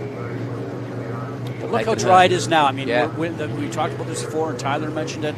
This track starts to dry out quickly, and then the band of it opens up very much, and you really have a lot of area there to be able to go and use your race car. And the dry line, when it starts to come, and you get more opportunities for passing because the dry line starts to widen. Well, this is a big race for Austin Green, a big one for Nathan Hearn in 4th position. Dylan McAvern having a good run up to 5th position. Adam Andretti likewise. And McAvern and Andretti, you know, they're not at every race in terms of TA2. I think Adam's going to race a Coda again, but every race counts. And you know this as a racing driver when you're making your way through. And I know Adam's been around a while, but when you're not got a full season, when you get in the car, you've got to make it happen. It really is, you know, and I've been fortunate to have full seasons, but the thing with that is, you know, if you have an injury, and I've had those where you go and miss sometimes 3 or 4 races or 5 or 6 races when I had my broken back, you know, you get back into the car and you feel on your back foot all the time just trying to be with these guys. And I'm not sure if, you know, and a lot of it's really just a bit of a mental game. You know, you want to be there, you want to be sharp. And so if you come in there and you're doing sporadic races, it's very difficult. Well, the man alongside you, who was our runner-up in the E-Series, Trans Am didn't stop for the pandemic. We just went E-racing instead, and I'm delighted for Tyler Casera because he kind of came to my notice at that point and really made a name for himself in that series, being going head-to-head with Josh Hurley, but and then literally turning from sim, so out there if you're watching, from sim to racing driver, Tyler Casera. I've just got my rig, by the way, got my Fanatec set up, I'm ready to go. I might have to call you. But Tyler, you know what it's like. You've got to perform when you get the chance. Look at these guys coming, several cars coming in. Yeah, looks like those might be the lap down cars. Yeah, this is David Hoots doing what he said he would do, which is to try to get the cars that are Nesbitt, for example, was behind Zilich just a moment ago. So he will put them through, as you can see, a line of cars waiting here, and that is because they are effectively further down in the order, and then they'll come back, and then the race hopefully will therefore be whole, as I would call it, and you're not fighting through traffic. No, but if you've been down a lap and you're just a couple of cars behind the leader, I see it both ways. I mean, I understand improving the show and everything of that nature, but as a race car driver, you know, I'm going to get past that guy. If we have another yellow, I'm going all the way around again. I'm now back on the lead lap on the tail end of it, but, you know, that's what we do, right? Yeah, it's just really tough. I mean, it's like you said, it's a fine line of, like, making the competition what it is and potentially putting the front runners at risk, you know, of staying packed up on the restart or some unforeseen contact happening. So I get it. You know, I guess as a driver, I'm for it, especially, you know, I tend to run towards the front. So I'm usually the beneficiary of that, and so I'm for it. But I know as somebody who ends up a lap down, your race is pretty much over at that point. Right. Yeah. Guys, we're about to go green. You think? Let's just take Zilich's strategy here. He's done it all right. He's got Nathan Hearn behind him and Brent Cruz. How do you play this? Oh, for me, I guess I was asking Tyler about this before. I mean, really, did Connor Hold that thought, Scott. We're going to go down to Ben in the pit lane. He's got some news.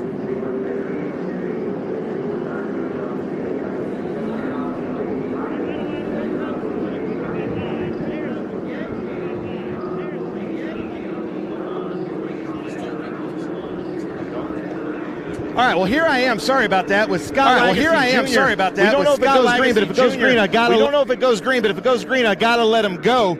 But Dylan from like 17th to 5th, I know he's got a lot of experience here, and I know he's done a lot of laps in these kind of conditions. But what's he saying on the radio? He's good right now. He just had to come from pretty far back after just the weather this weekend and things being a little bit rough. But no, he's a hell of a good racer. He's a lot of fun to work with. So I don't think we're done going forward right at this point. So I'm looking forward to it. It looks like we are going green. Should be fun. All right, well, we're going green right now. Gentlemen, back to you in the booth. That's Scott Lagacy, former racer himself, and now running SLR Racing and doing a great job. He's got a real talent for finding youngsters. I mean, Dylan McAvern has obviously been around for a long time, but he's got youngsters coming through and creating, if you want to be real harsh about it, creating NASCAR drivers of the future, and that's perfect for us. He really does. I had a conversation with last year when I was doing some stuff with you guys on the Trans Am stuff, and interesting just to see his point about it. You know, he's very stern, very tough, and he runs a very rigid program. So, but has the experience and the knowledge to actually help guide those drivers. That's for sure. So back to what I was asking you before. Does Connor have good enough tires right now, or was he using up the car? And as we talked about before, the car could have just been sailing. Maybe he's going to drive again. But Brent Cruz, boy, if he's second, he's filling your mirror. Yeah, Brent Cruz is not going to let you go easy. I do think Connor's got, you know, really good pace. He's had great pace all weekend, so I don't expect to see much different here. But you know, a little bit tighter. So we'll see what these guys behind him can do. Well, we're waiting for the green flag, and there it is. It's make or break time here in Trans Am TA2 from the Glen. Away goes Connor Zilich at the front, but it's the championship leader. from Nitro Motorsports, Brent Cruz for Franklin Road sponsorship, and Zilic makes a mistake. Zilic goes wide. Surely this is the opportunity for Austin Green and Brent Cruz. Green looking for a way past Cruz. Actually, that ended up being an advantage for him. Look at how much you gained there. I know. But I guess so, yeah, he got a nice drive up the hill. But this is Austin Green at his finest. He's coming alongside the 70, but unfortunately, he's going to be on the outside of the bus stop, and that's exactly where he is. And through goes Brent Cruz. Nathan Hearn ready to pick up the pieces if it all goes horribly wrong. There's Dylan McAvern in the blue, white, and yellow that we just heard from his team leader. But what a race start that was, or restart it was, as we go back on board with Nathan Hearn in fourth, trying to get past Austin Green. Cracking race so far, and these conditions are really you've got to be on your mettle to be out there right now. Another caution coming up. Another caution. So somebody else has gone off. Wow, this has got to play as a driver, guys. This got to play into your concentration because you're up, down, up, down. Well, actually, Cruz says, okay, I get another chance now. So maybe I'm going to try and get, I think he was sitting back there. It looked like he was sitting back there, Tyler, going to try and take a run down the bus stop. But obviously, Zilic got such a run by going on the outside of the curbing now. So now this time, does he turn around and try and make sure that he has an opportunity to try and get him on the inside of turn one? Yeah, it looked like Zilic didn't really intend to go out there. It's like he got snapped. He got the he got that exit curb, which holds a lot of water. Oh, that's what's happened. One of the local guys. That's John Weisberg, yeah. So Connor looked like he had to chase the car out there, and it really worked for him. There's a lot more grip out there beyond the curb, and we got Doug Peterson here with some damage. Yeah, so maybe Weisberg and Peterson have come together. Of course, Doug Peterson, who runs this team for the Three-Dimensional Services Group, but that's Austin Green. So unfortunately, the former champion out of this race. Carry on, Tyler. Well, interesting, by the time we finish out, we're at 8 laps. We're going to have maybe like a 4-lap shootout or something like that. Then the tires don't come into play, man. You're just sitting up in the seat. It doesn't matter, yeah. And they've also, they really babied the sticker tires for the first several laps of the race. So they haven't really gotten a full race stint on those tires quite yet. So I think they got plenty left, and I think it's going to be an all-out dogfight here for the win. And really, that's the point now. Is as we go to green next time, it is hell bent for leather for the flag, right? Yeah, we had no holding back now. Yeah, 2 years ago we had a restart where I was second behind Connor Mozak, and it was a 4-lap shootout, and it was me, Mozak, and Rafa just going at it for the last 4 laps, and it was a heck of a battle that we had. It looks like here we got an incident in the S's, which that's never a good place to crash. And we've got a couple of cars there. Now. Does that not?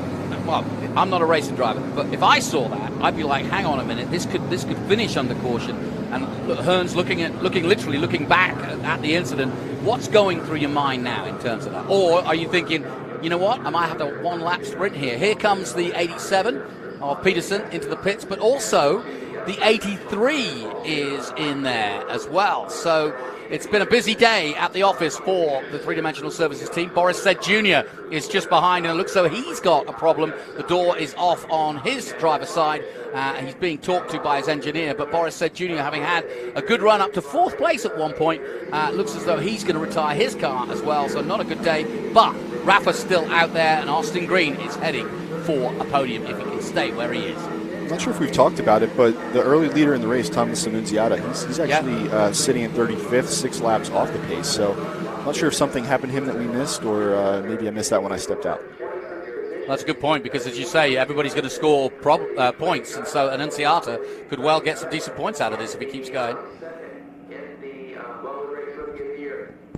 So we're under caution here, and we've got a major incident on the bridge involving 2 or 3 cars. In fact, there's a couple of incidents actually, because Peterson went off, so too did John Weisberg, and so that's why we're under caution. So a lot of drama in this race.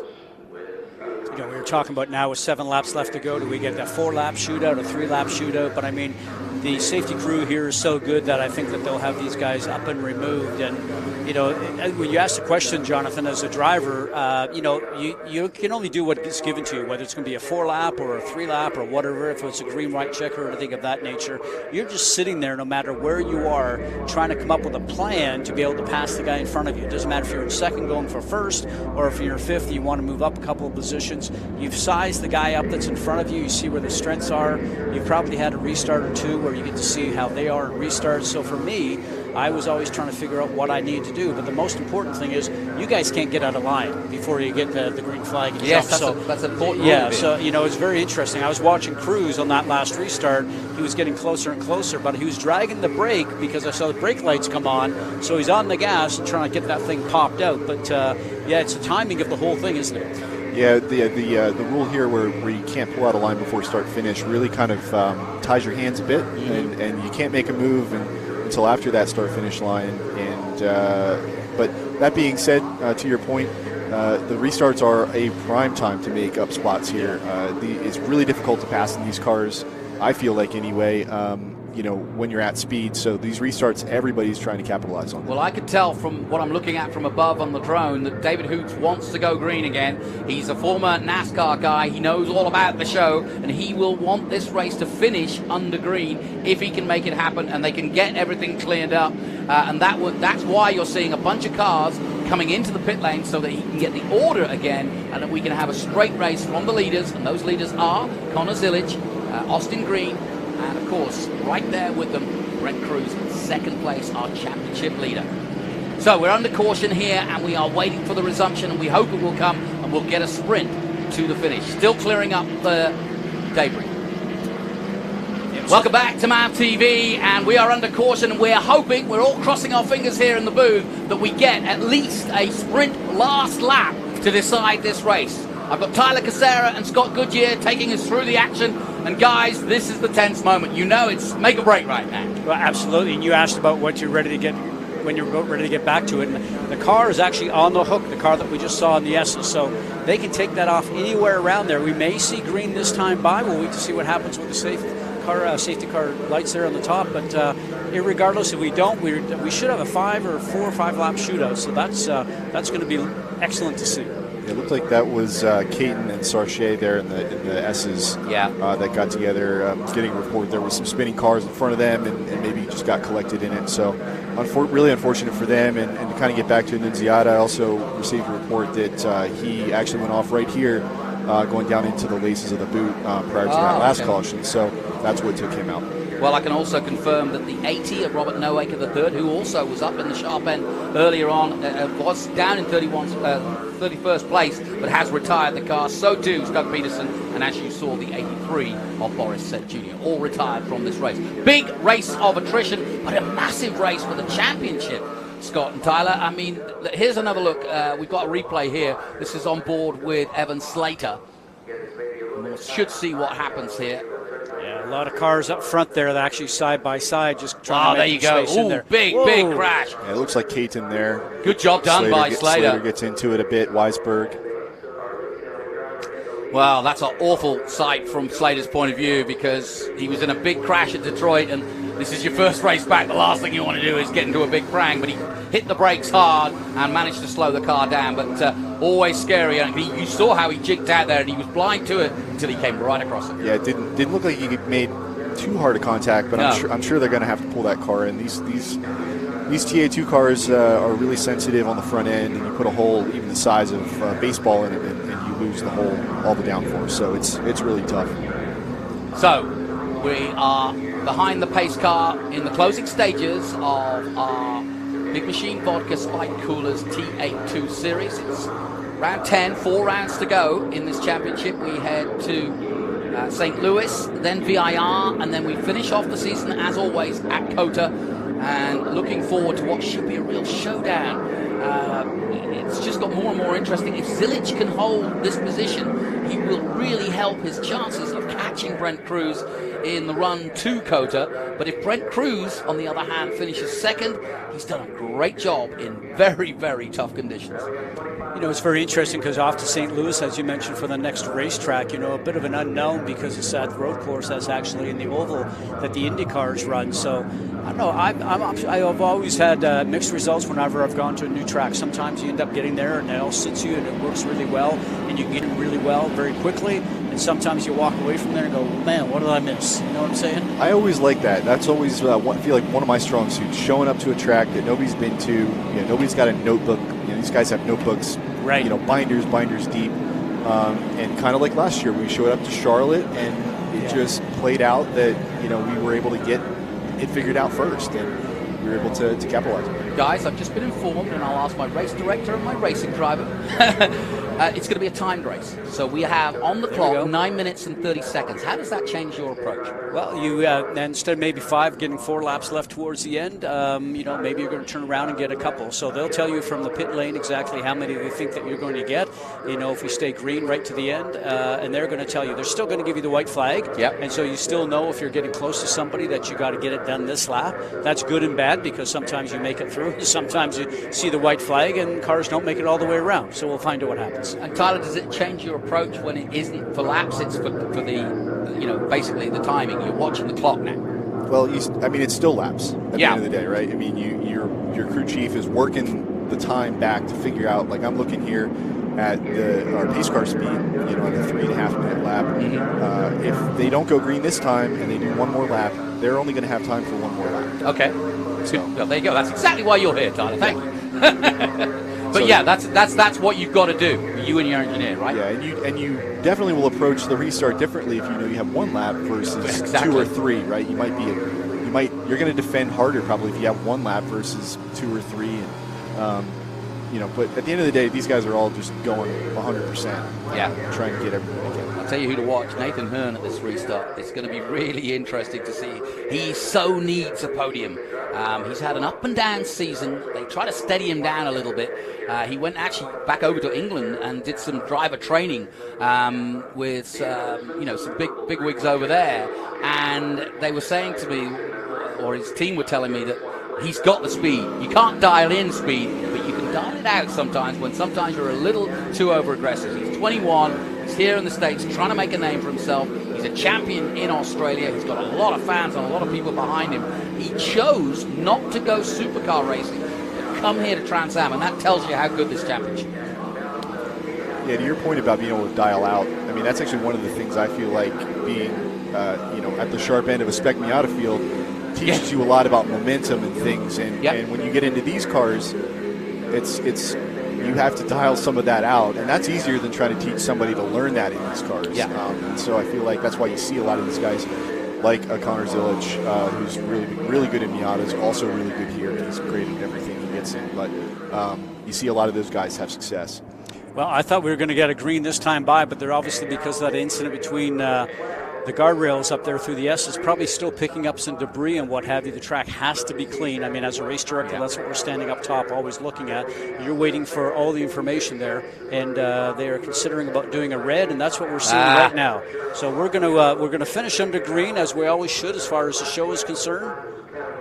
And they're going to stop all the cars in the front stretch. Well, okay, so we are on the red flag situation. The race has stopped, as you can see by the drone. Let's head down to Ben Sissel for the latest.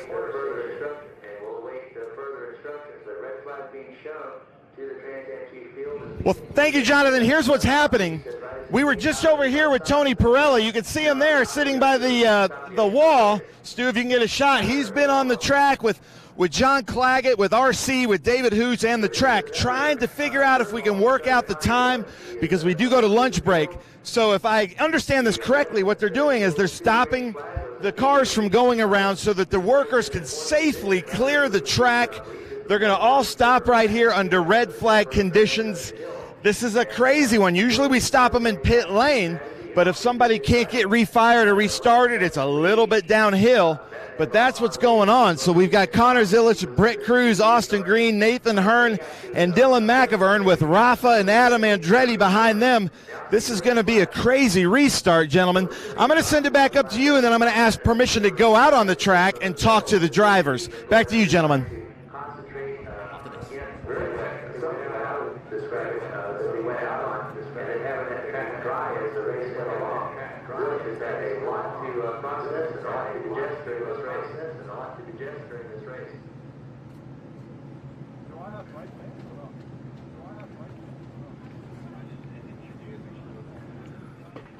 So as we are under caution here, in fact, we're under red flag situation. We're on board with Nathan Hearn. I said we were going to throw to a break. We're going to throw to a break right now here on MAV TV, and we come back, we'll have the resumption.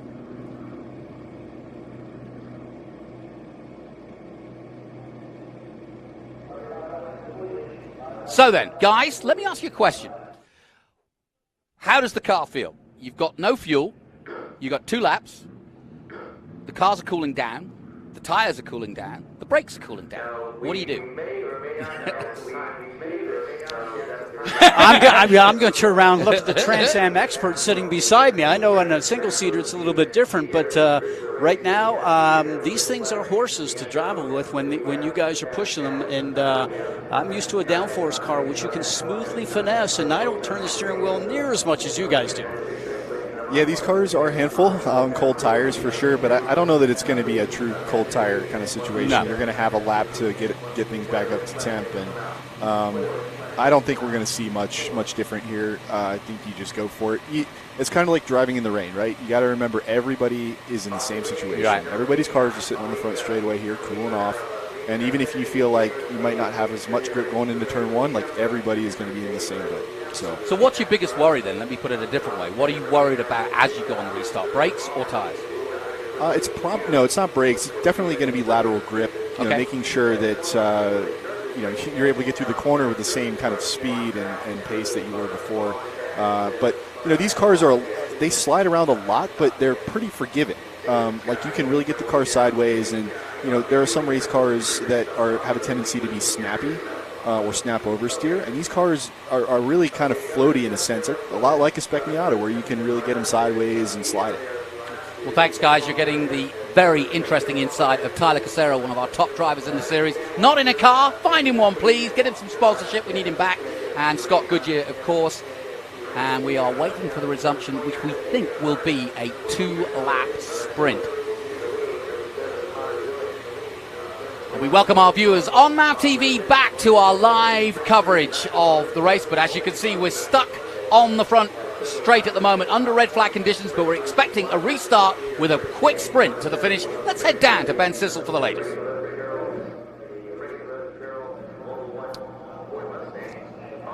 Well, thank you, Jonathan. I'm here with Joe Stevens, but before we get into that, I just want to say Tony Pirelli did come up to me, told me in my ear that he was able to get Watkins Glen to push our Governor's Cup race back about 15 minutes.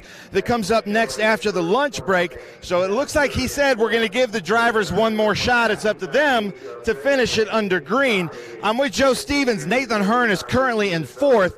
Josh Sarchett was one of the people that got hit in the S's, causing this long break. But what is Nathan saying? He seems to do so well in these close circuit, close wall kind of Bathurst style racetracks. You look like you got a smile on your face and you want to go back to green. We want it to go back green. Nathan's ready. The sprint racing format is like his bread and butter, so I'm super pumped to be here with Nick from Cube 3 and Bo from Berryman Products, both representing that car. I'm excited. This is why we come. This is racing, and it's, although wet, it's been a beautiful event here with Trans Am and SVRA at the Glen. I love coming here, and what an awesome show so far. So, Nick, with Cube 3, you've been with us at almost every race. Are you nervous? You feel pretty good right now? Well, I'm always nervous on these restarts with probably 2 laps to go, finishing under maybe a white and checkered flag.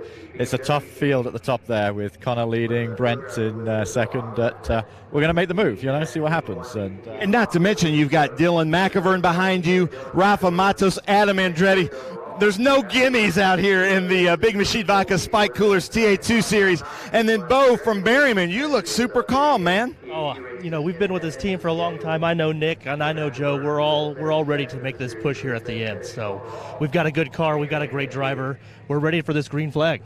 Now, one of our fan favorite cars is that Berryman car. I think the number 77's driving it with kind of that Rat Fink, the artwork on there. That's always one of the fan favorites. Does that feel good for you to know that everybody loves that car? Man, it's so awesome to see the fan turnout here at Watkins Glen. I mean, every year it's a big turnout here, and we are so excited to have the fan turnout.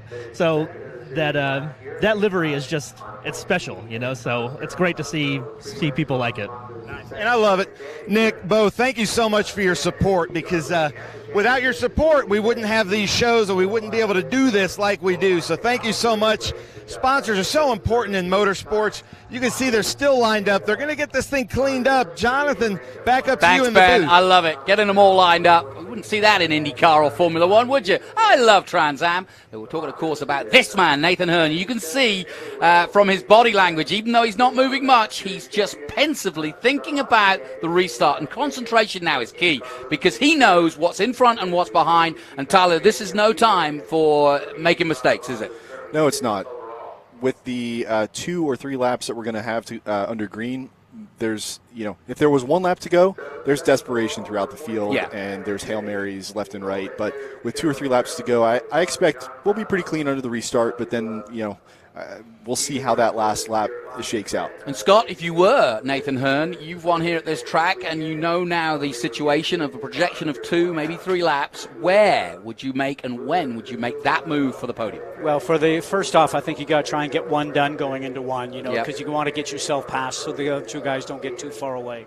And then if you can actually get a bit of a draft and make some time up in the bus stop. But the first 2 guys up in front are really, really quick. Obviously, we know that. I'm just looking at the best time that these guys have done with Connor Zillage right now at almost a 152 flat, and then you end up with Brent Cruz. I mean, he's 6/7 tenths of a second away. So is that going to play into what we just saw on the last restart, where he gets, Connor gets a bit of an advantage and can just pull away, or does Brent just go, you talk about the Hail Marys. I mean, okay, I'm just sit back here and the start goes, and I'm going to dive down the inside just to see what I can get. Go ahead. I was to say, we see on the front straightaway there the cones on the left side. So Connor is in charge of the restart. It's not at the flagger's discretion. They're gonna throw the green flag when they see Connor launch. And so, he has an advantage on this restart getting in turn 1 where Brent's got to react to him. And, it's a short little stint down to turn 1, and it's going to be difficult here for Brent to do something unless he, like I said, really throws a Hail Mary, which I don't think he's going to do with only 2 or 3 laps left. If it was 1 to go, it might be a different story. We've been talking about Nathan Hearn and his chances, but Austin Green, don't forget, he's new to this team. He's still in his early 20s. He's trying to make a name for himself. He comes from a family. David Green, his father, was a NASCAR Xfinity champion.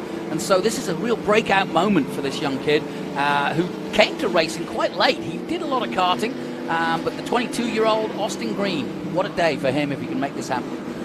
Just the youth that's coming into all levels of motor racing right now. I mean, we've seen the switch in F1 a few years ago. We've seen the switch coming into IndyCar now. I keep seeing all these announcements of these young guys like at 21, all these guys that are coming through there. And the youngness has come into Trans Am racing here over this last few years. And I guess we're obviously seeing it with the people being supported from NASCAR teams and some of the NASCAR manufacturers. It's becoming a young guy's game, so to speak. But then there's, as we're talking about with Rafa Matos also, and obviously with Tyler, I mean, guys that are winning races that have the experience. What's going to play out here? The guys that are experienced and smart, or the guys that are a little bit youthful and going to take a risk? Massive moment for all these young men's careers.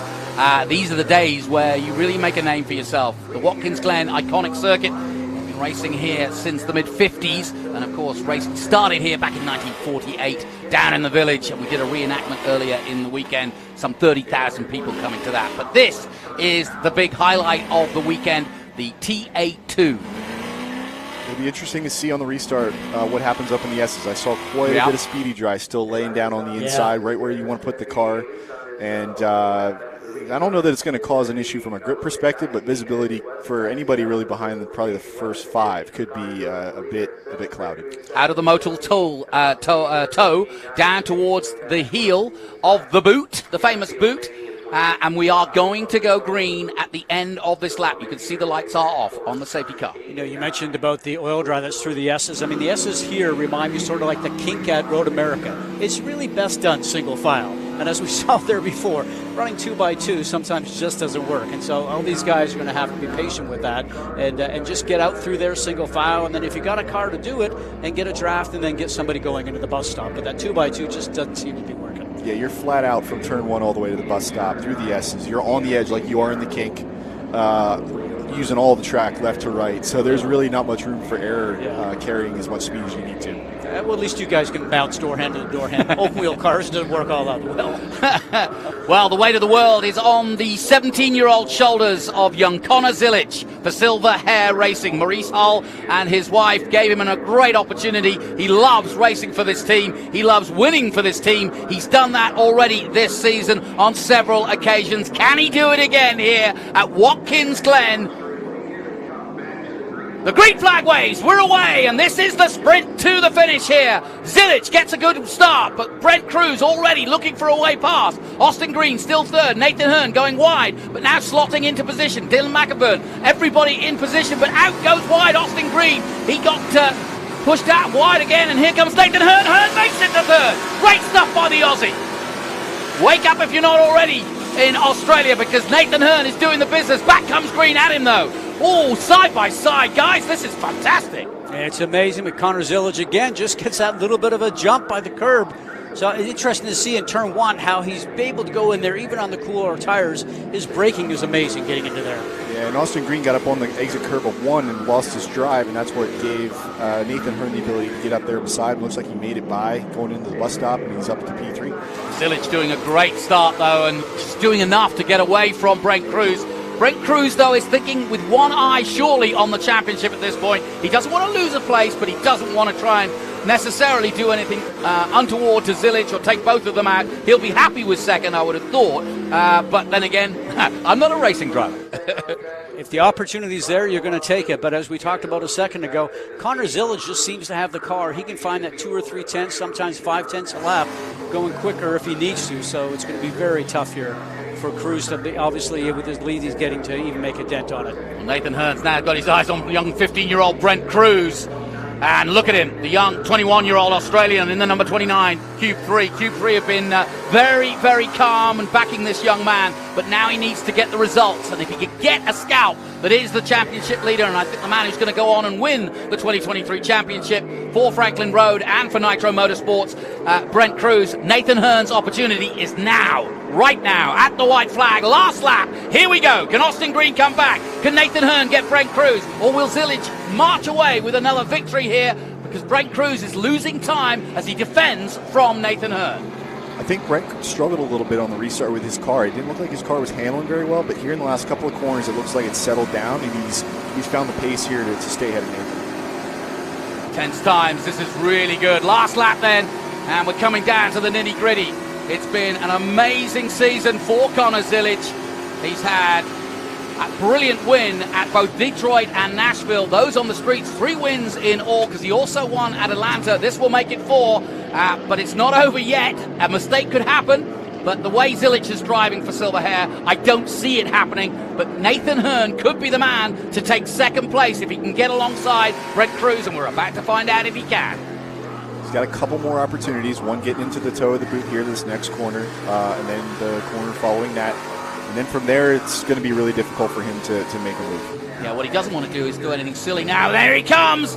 As close as he's been, and Brent Cruz, if he doesn't know he's there, does now. But time's running out, and so are corners. Yeah, this is going to be probably his last shot here. He's going to have to throw a Hail Mary here if he's going to get by him. Well, if I know anything from what he's learned back in England, when he went to do some more coaching, he's going to settle, I think, for third place. No need for heroics unless the opportunity avails itself. But Brent Cruz doesn't make that many mistakes, and I don't think he's going to do it today. But look how close Nathan Hearn is. Closing stages, last turn coming up. 2 corners to go here. Coming up to the Customers Bank, turn 11. Here they come, Connor Zilic leading the way, and it's going to take his 4th win in the number 7 Chevrolet. He comes down the main straight again, sees the checkered flag, takes the checkered flag, and wins at the Glen. Second goes to Brent Cruz, our championship leader, and Nathan Hearn, the Australian, takes a famous 3rd for his championship. Austin Green takes 4th, McAburn 5th, Matos, the 2-time champion, takes 6th. Thad Moffin all the way up to 7th,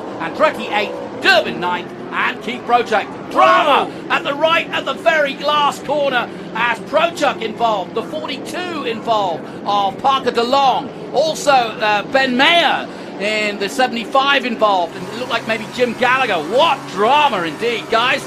Take a breath. Well, that's all from somebody just trying to do that, like you said, the Hail Mary, trying to stick it in there on the inside. And I always tell these young drivers I work with, if you're not beside the door handle in your world, cockpit to cockpit in our world, and presenting yourself, guess what? It's probably not going to work. And we haven't seen it, but I can probably textbook tell you that's probably what happened. Yeah, that switch back between turn 10 and 11, it's enticing, but turn 11 is tricky to go too wide through there, and that I would guess too that's probably what happened. And you come out of turn 10, it's so difficult to get set up for 11, especially I even know in a downforce car.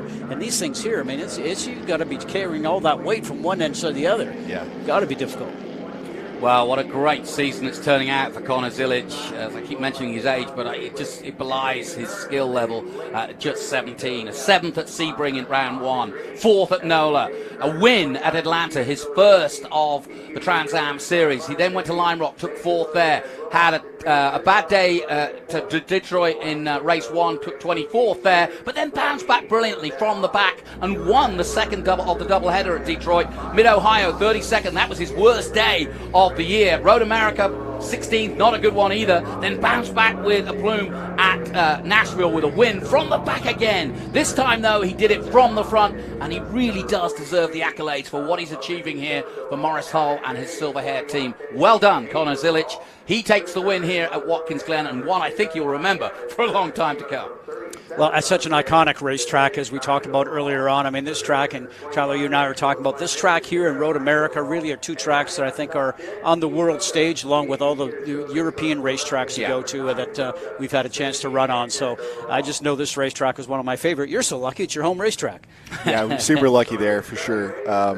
And this race had it all, right? It had weather, it had wet conditions to dry, and strategy and everything. That all came into play here. And so, definitely hats off to Connor Zilic and the whole Silver Hair team for their win today. Yeah, I always love races like this because I know how good all of you drivers are. But when you really get pushed like this, when there's weather involved and a choice of tires and a choice of strategy too, about how you play it, and also who's calm, cool, and collected, who's a cool hand Luke, and who's not, who doesn't handle the pressure. And the truth is, racing driving is about dealing with pressure as calmly as you can, in my opinion. And I think that's when you see the true champions. Well, and so because everybody here has so much talent, and like I said before, it's about the patience, but also the teams now are starting to play such a big point in that car setup, making the decision on the tires, what you're going to do. I mean, and these guys are all in training, so I mean, they're just learning so much. It's going to sit with them for the remainder of their career. Yeah, as a driver, though, Connor and Brent being on the slick tires to begin the race, really falling back pretty far there.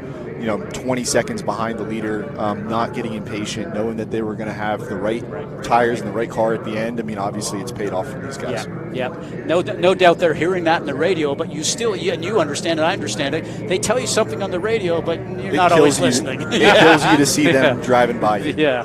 There he is. Almost slipped off the top there, but a good little photograph to be had there, and we'll in a moment hear from the red-headed wonder that is Connor Zilic. A great day at the office. And here comes Ben Sissel. So why don't we see if we can head down to Ben, who's got our winner and is congratulated by the opposition. That's Nick from Cube 3 saying well done to him. And I'm sure Nathan Hearn will be right out as soon as he gets out of the car to do the same. And they are doing exactly that. Let's go down now to Ben Sissel. And he's got our winner of the day, Connor Zilic. You're out of breath. All right, thank you, gentlemen. I'm out of breath. I had to run up the pit lane to clear it. Connor, let's get in front of your car. But I had to clear some debris so that they could come in because we want to have a great celebration. Man, unbelievable. Your team made the right call with the tires. Letting those cars go by with the wets was so smart, and then the race just seemed to come to you, and you were able to gap on the restarts. Unbelievable.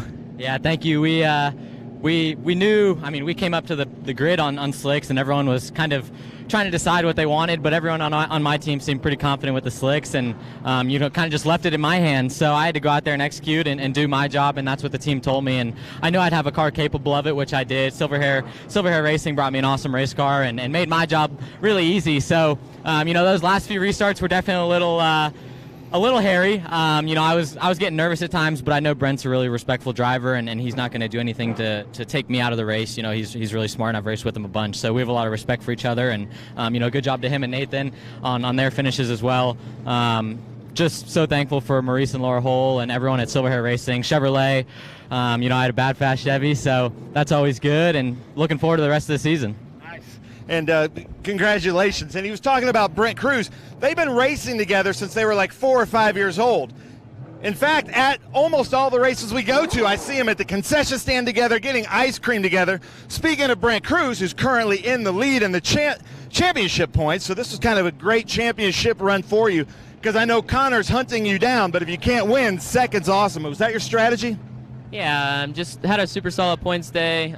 With mixed conditions, I think your number one goal is to bring it home in one piece. I think that's a goal that everybody has when it's half raining and you don't know to go to slicks or rains or what the plan is. To bring it home in second, I think, is a great day and a good points day as well, and not a touch on the car. Nice. Anybody you want to thank for that wonderful performance? Yeah, I want to thank the Lord. I want to thank everybody at Frank Leonard Apparel, Toyota Racing, my whole Nitro Motorsports team, Nick Tucker, my dad, my mom, everybody that touches this thing. Ken Twaits with Franklin Road, obviously. None of this would be possible without him and just the whole team. Nice. Brent Cruz, great championship run. And then we'll come over here because I do want to show you this. We were talking to Bo about the whole Berryman thing. This is what I was talking about. And I think Sarchit's car has even more of that. But here, let's get right here, Nathan, because we got to show this. All the Aussies are going to be very happy about this. Another podium on a super tight track, difficult conditions. How's it feel? It's really good, you know, and I was sort of hoping for a little bit of sprinkling like it is now and if it stayed a little bit damp, we had a flying car. You know, we came from 13th after, you know, practice didn't go our way and just fought all the way through. So I hope everyone's all right for the two big crashes we had. I obviously haven't heard anything yet, but yeah, hopefully everyone's all good there. Nice, and it's got to feel good to put it on the podium in front of two of your most important sponsors right here with Nick from Cube 3 and Bo from Berryman. That's pretty important, yeah. So I've got to keep the sponsors happy and try to go again next year. But, yeah, look, I mean, we want to be up on the top step where Connor is, but we're getting there, you know, to finally be consistently on a podium and consistently have a fast race car. It's good. So we just got to keep chipping away and, you know, see what happens when we come to St. Louis. Nice. And now the rain has started. So I'm going to do the podium celebration. Gentlemen, back to you after a great race. Great words from our top three. Well done to all of them. Two, Brent Cruz and Connor Zilic have been racing since they were dot. They've literally gone, both of them are World Kart champions, incidentally. So they are really the future. And guys, just sum up what you were just watching. Well, you know, I think we just saw some incredible stuff on the racetrack. But you know, Tyler, what impressed me is that those youngsters, and really not even the age of driving at this point in time, are standing up and doing an interview, getting all their sponsors in. It's like watching somebody step out in NASCAR, and they get everything perfect, and they are so polished because so important what you do on the track and so important what you do off the track today versus when I started, it was you had better have the speed, you better win races, and you'll make a living out of it. And now it's everything. It's the whole package.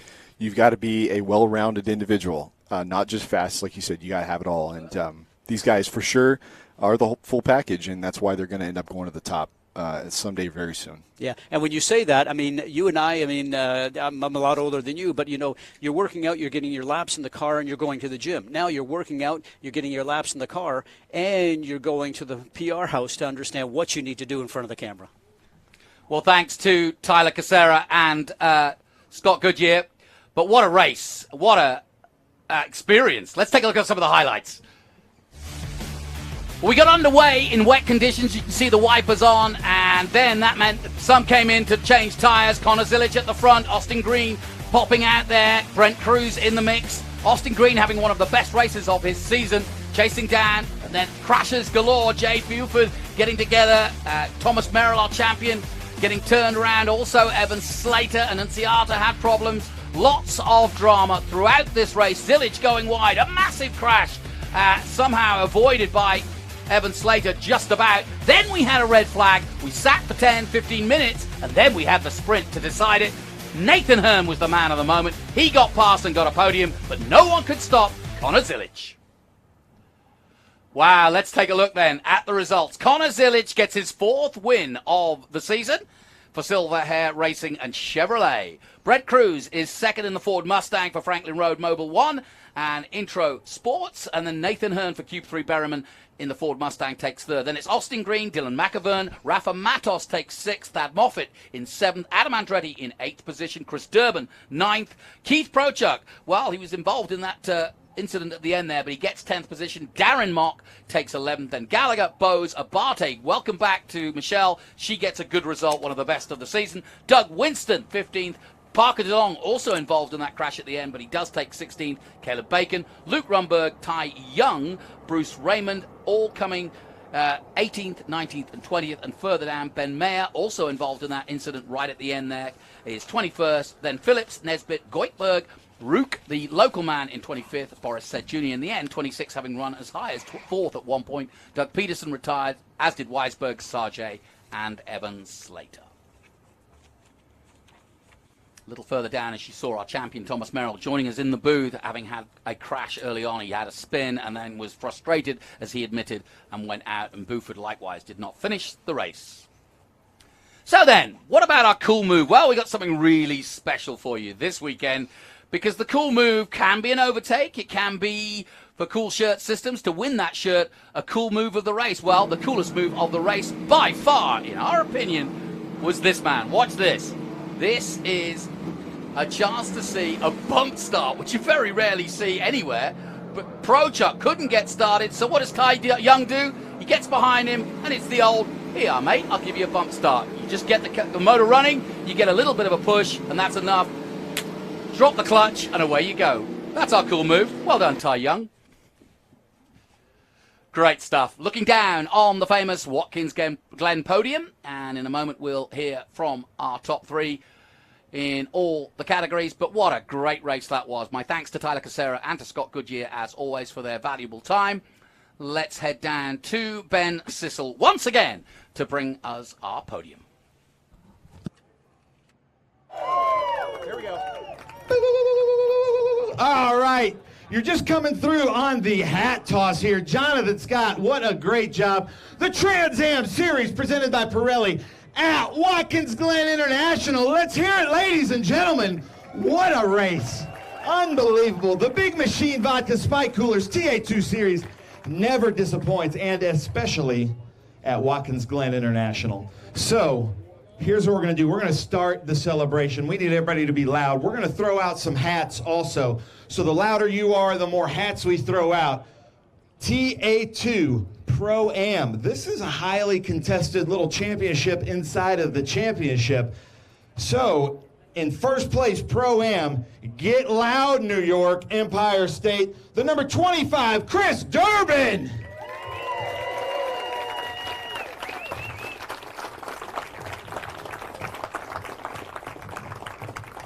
Now, here, you got to get up on top, Chris.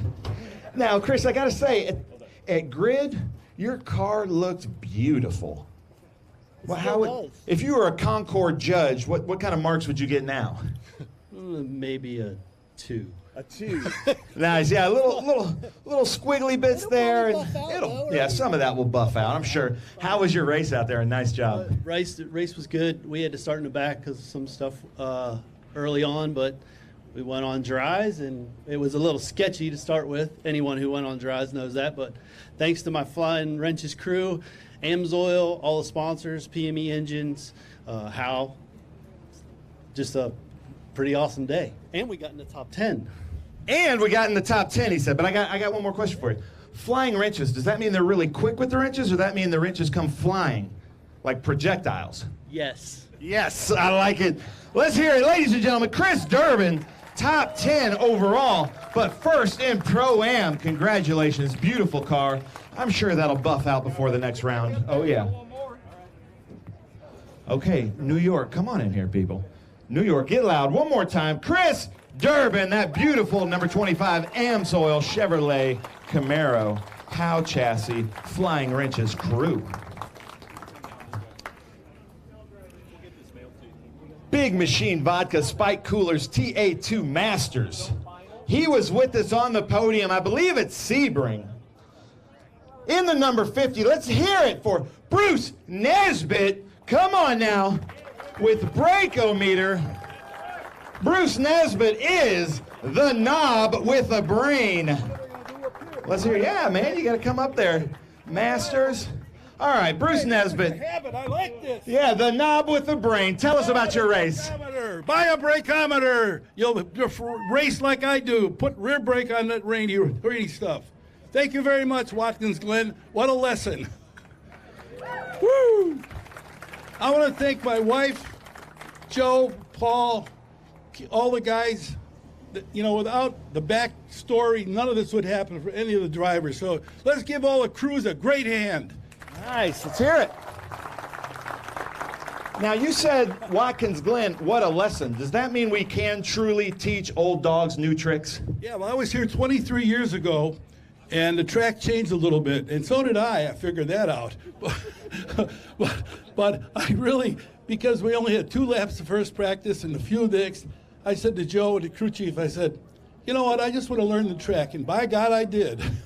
Nice. Let's hear it. Ladies and gentlemen, always enthusiastic. I wish we could bottle this energy. Stay there. Hold that up. We're going to switch hats, Bruce. Breakometer, the knob with a brain. What a great catchphrase. One more time, Bruce Nesbitt, learning lessons here at TA2 Masters. Nice job, Watkins Glen International. Bruce, man, nice job. You 2 for 2 this year?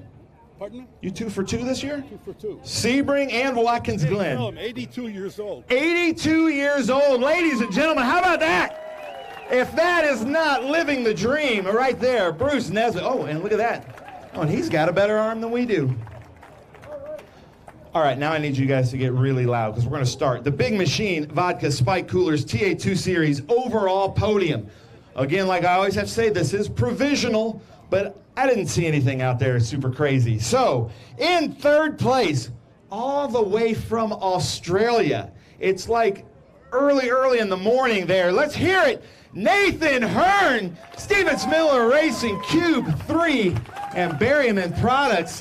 What a race. When we came back to that restart, he was in 4th with some monsters behind him. Sorry, Chris. How cool is that? See, Bruce is over here teaching them lessons. I love it. In 2nd place, but first in the championship points. He won our Young Guns last year. He's looking to win this Big Machine Vodka Spike Coolers TA2 Series. A great championship run for him. Brent Cruz. Nitro Motorsports, Franklin Road Apparel. And don't forget, Treetop Apple Juice, right? Yeah, because you're how old? 15. 15 years old, ladies and gentlemen. Doesn't have a driver's license, but is out here, racing with people like Bruce who aren't quite 15 years old. That's right, he says. I love being heckled. 1st place, ladies and gentlemen. I believe this is 2 in a row. 16, 17? 17 years old. Down here racing with Silver Hair, this beautiful car that looks untouched. Can't say that for Durbin's car, but look at this beautiful Silver Hair car there. Let's hear it, Connor Zilich. Doing everything he can. Man, I like this crowd. Nathan, 2 podiums in a row, super tight technical courses. And then coming from Australia, he said, I asked him earlier this week, has he ever done this course? And he said, oh yeah, I've done it a ton on PlayStation. But hold on, hey, I know Nick and Bo, I know you're his sponsors, but Chris is yelling at me. Can you just move right over here? How about that, Chris? All right, we love our sponsors. Now keep taking pictures. You want me to start that again?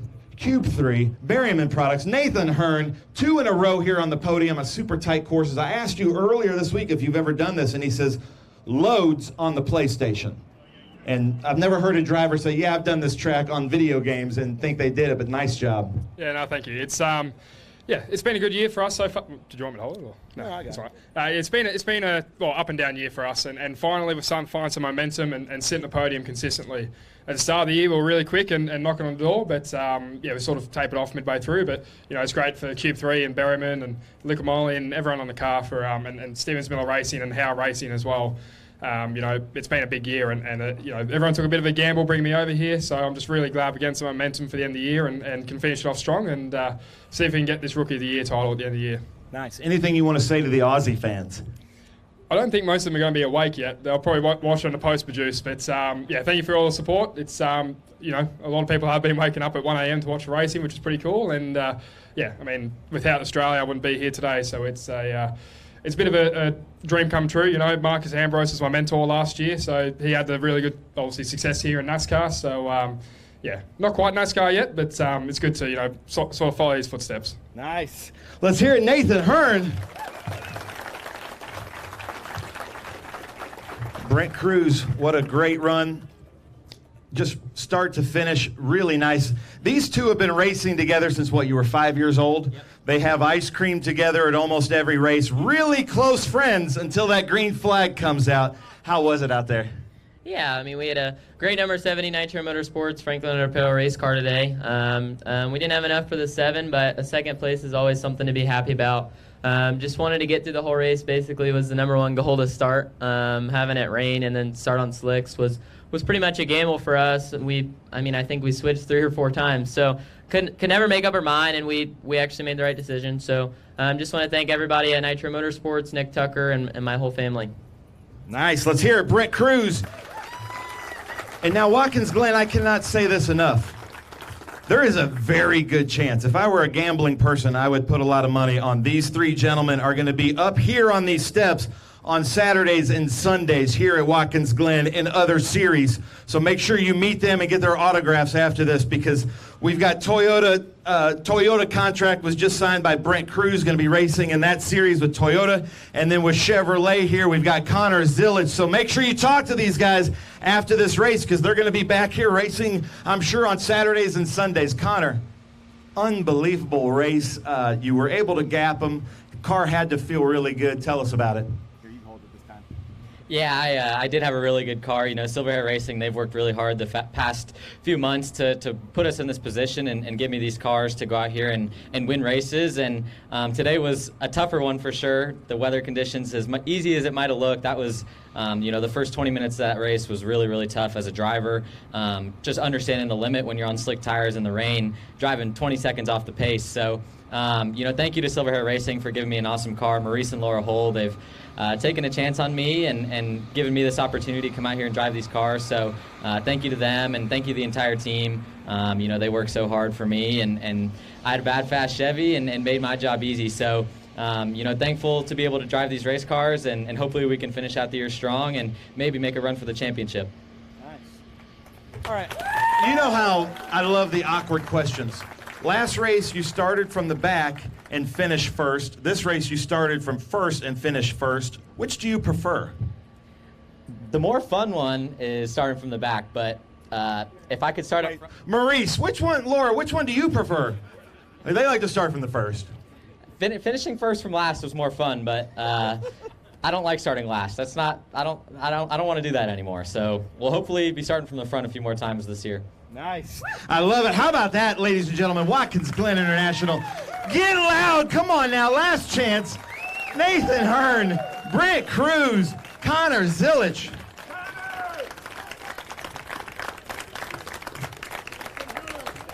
And then we've got some hats. Yeah, we got some Nathan fans out there. I love it. Watkins Glen, we love coming here. Always put on good shows. Fantastic crowd. Come on now. Nathan Hearn, Brent Cruz, Connor Zillage. Wait, you got to hold up that trophy. There we go. Nathan Hearn, Brent Cruz, Connor Zillage. Unbelievable. And then, as we spoke about earlier, only one of these drivers gets Glenora champagne.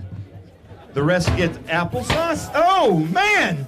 But they have done this before, right into the eyes. That's going to be sticky. Oh, look out, Jimmy on the scene coming.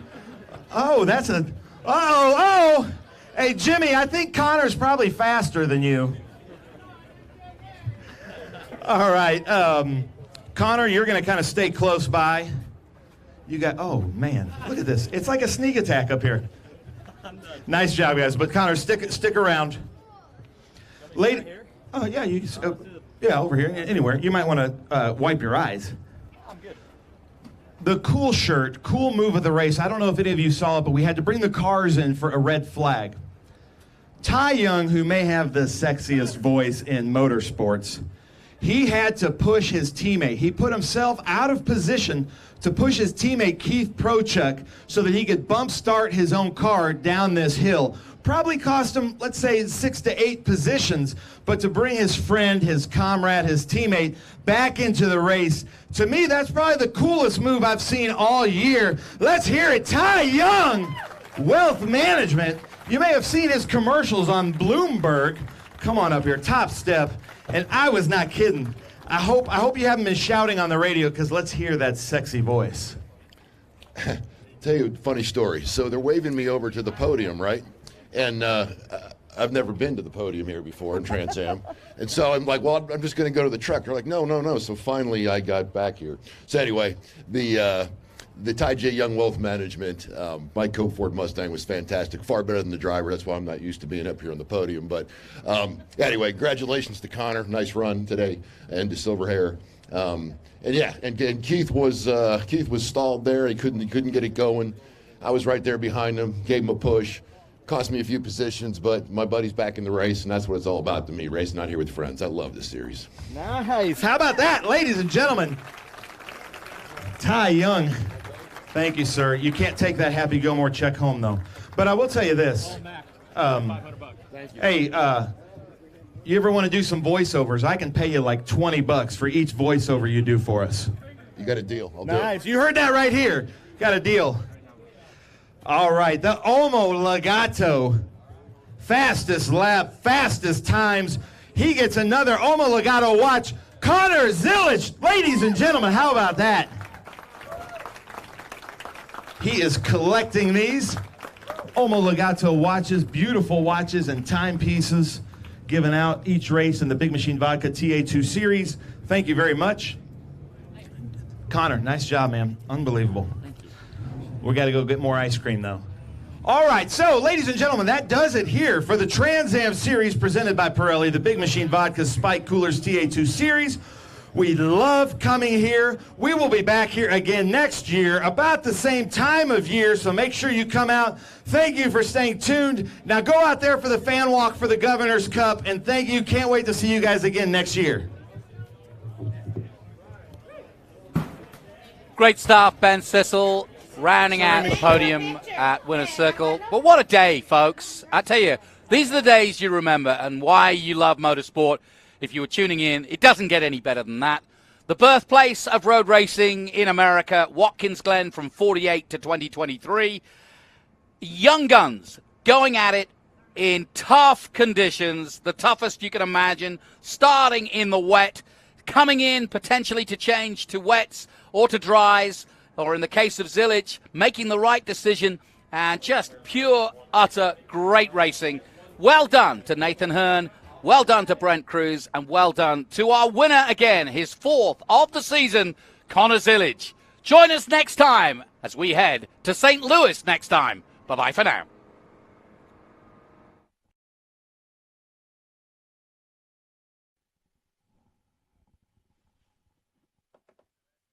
Hungry for SVRA action? Well, the best way to enjoy classic auto racing is with a delicious classic from Mission Foods. Green flag your race-watching snacks with Mission's mouth-watering race day recipes. Try some of our tasty tacos, piled high nachos, fresh chips with guac, and more. So gear up your ride and fuel up those stomachs with delicious Mission Foods. Now that's too fast, too tasty.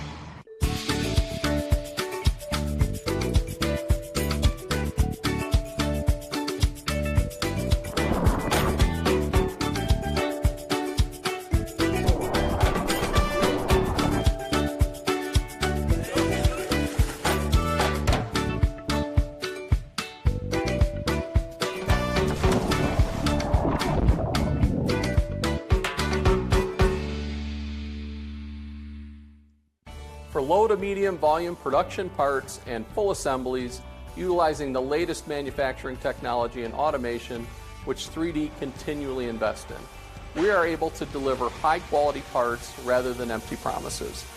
3D takes on the jobs our competitors simply can't. The Three-Dimensional Services Group loves the challenge. Our team is your team. The Three-Dimensional Services Group, prototype, production, proven. You've got a business to run, big and heavy products to ship, and customers who need them now. When you've got the right driver and the right equipment, you can bet on a spectacular result. Bennett understands complex logistics and puts the best team, the most time, and the latest technology into every customer relationship. So you can sit back, relax, and enjoy the race. Let us handle the rest. Together, we can move anything.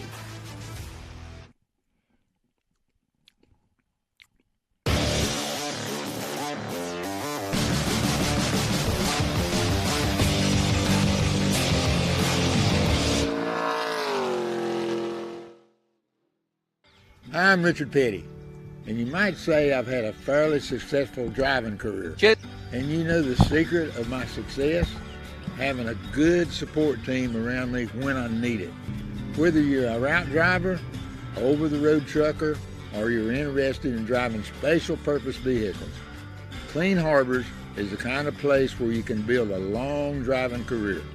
Do yourself a favor. Give Clean Harbors a call.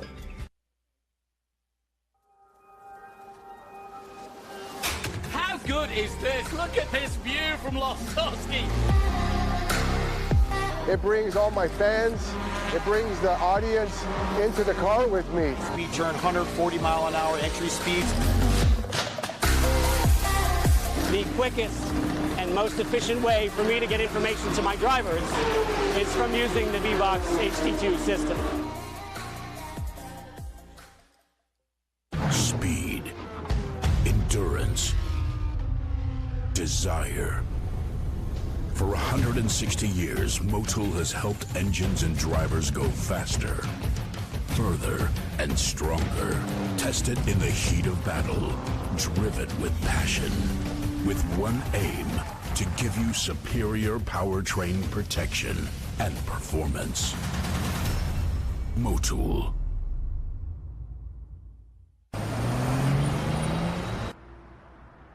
Honey, did you do something to the car? It's so quiet. Do the new P0 AS Plus 3 tires from Pirelli provide a quieter ride? Yes. The new tires from Pirelli deliver high performance, and as she noticed, an exceptionally quiet and comfortable ride. The new P0 AS Plus 3 tires from Pirelli. Performance for every mile.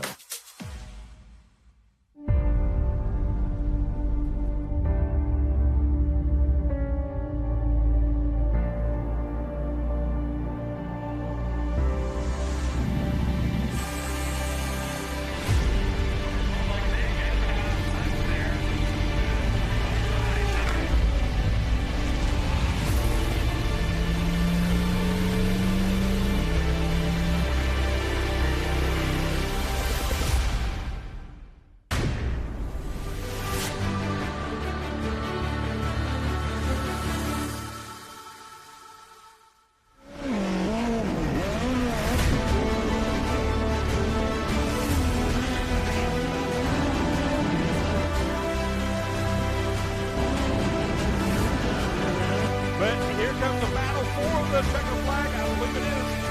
Ryan Nance hitting the win.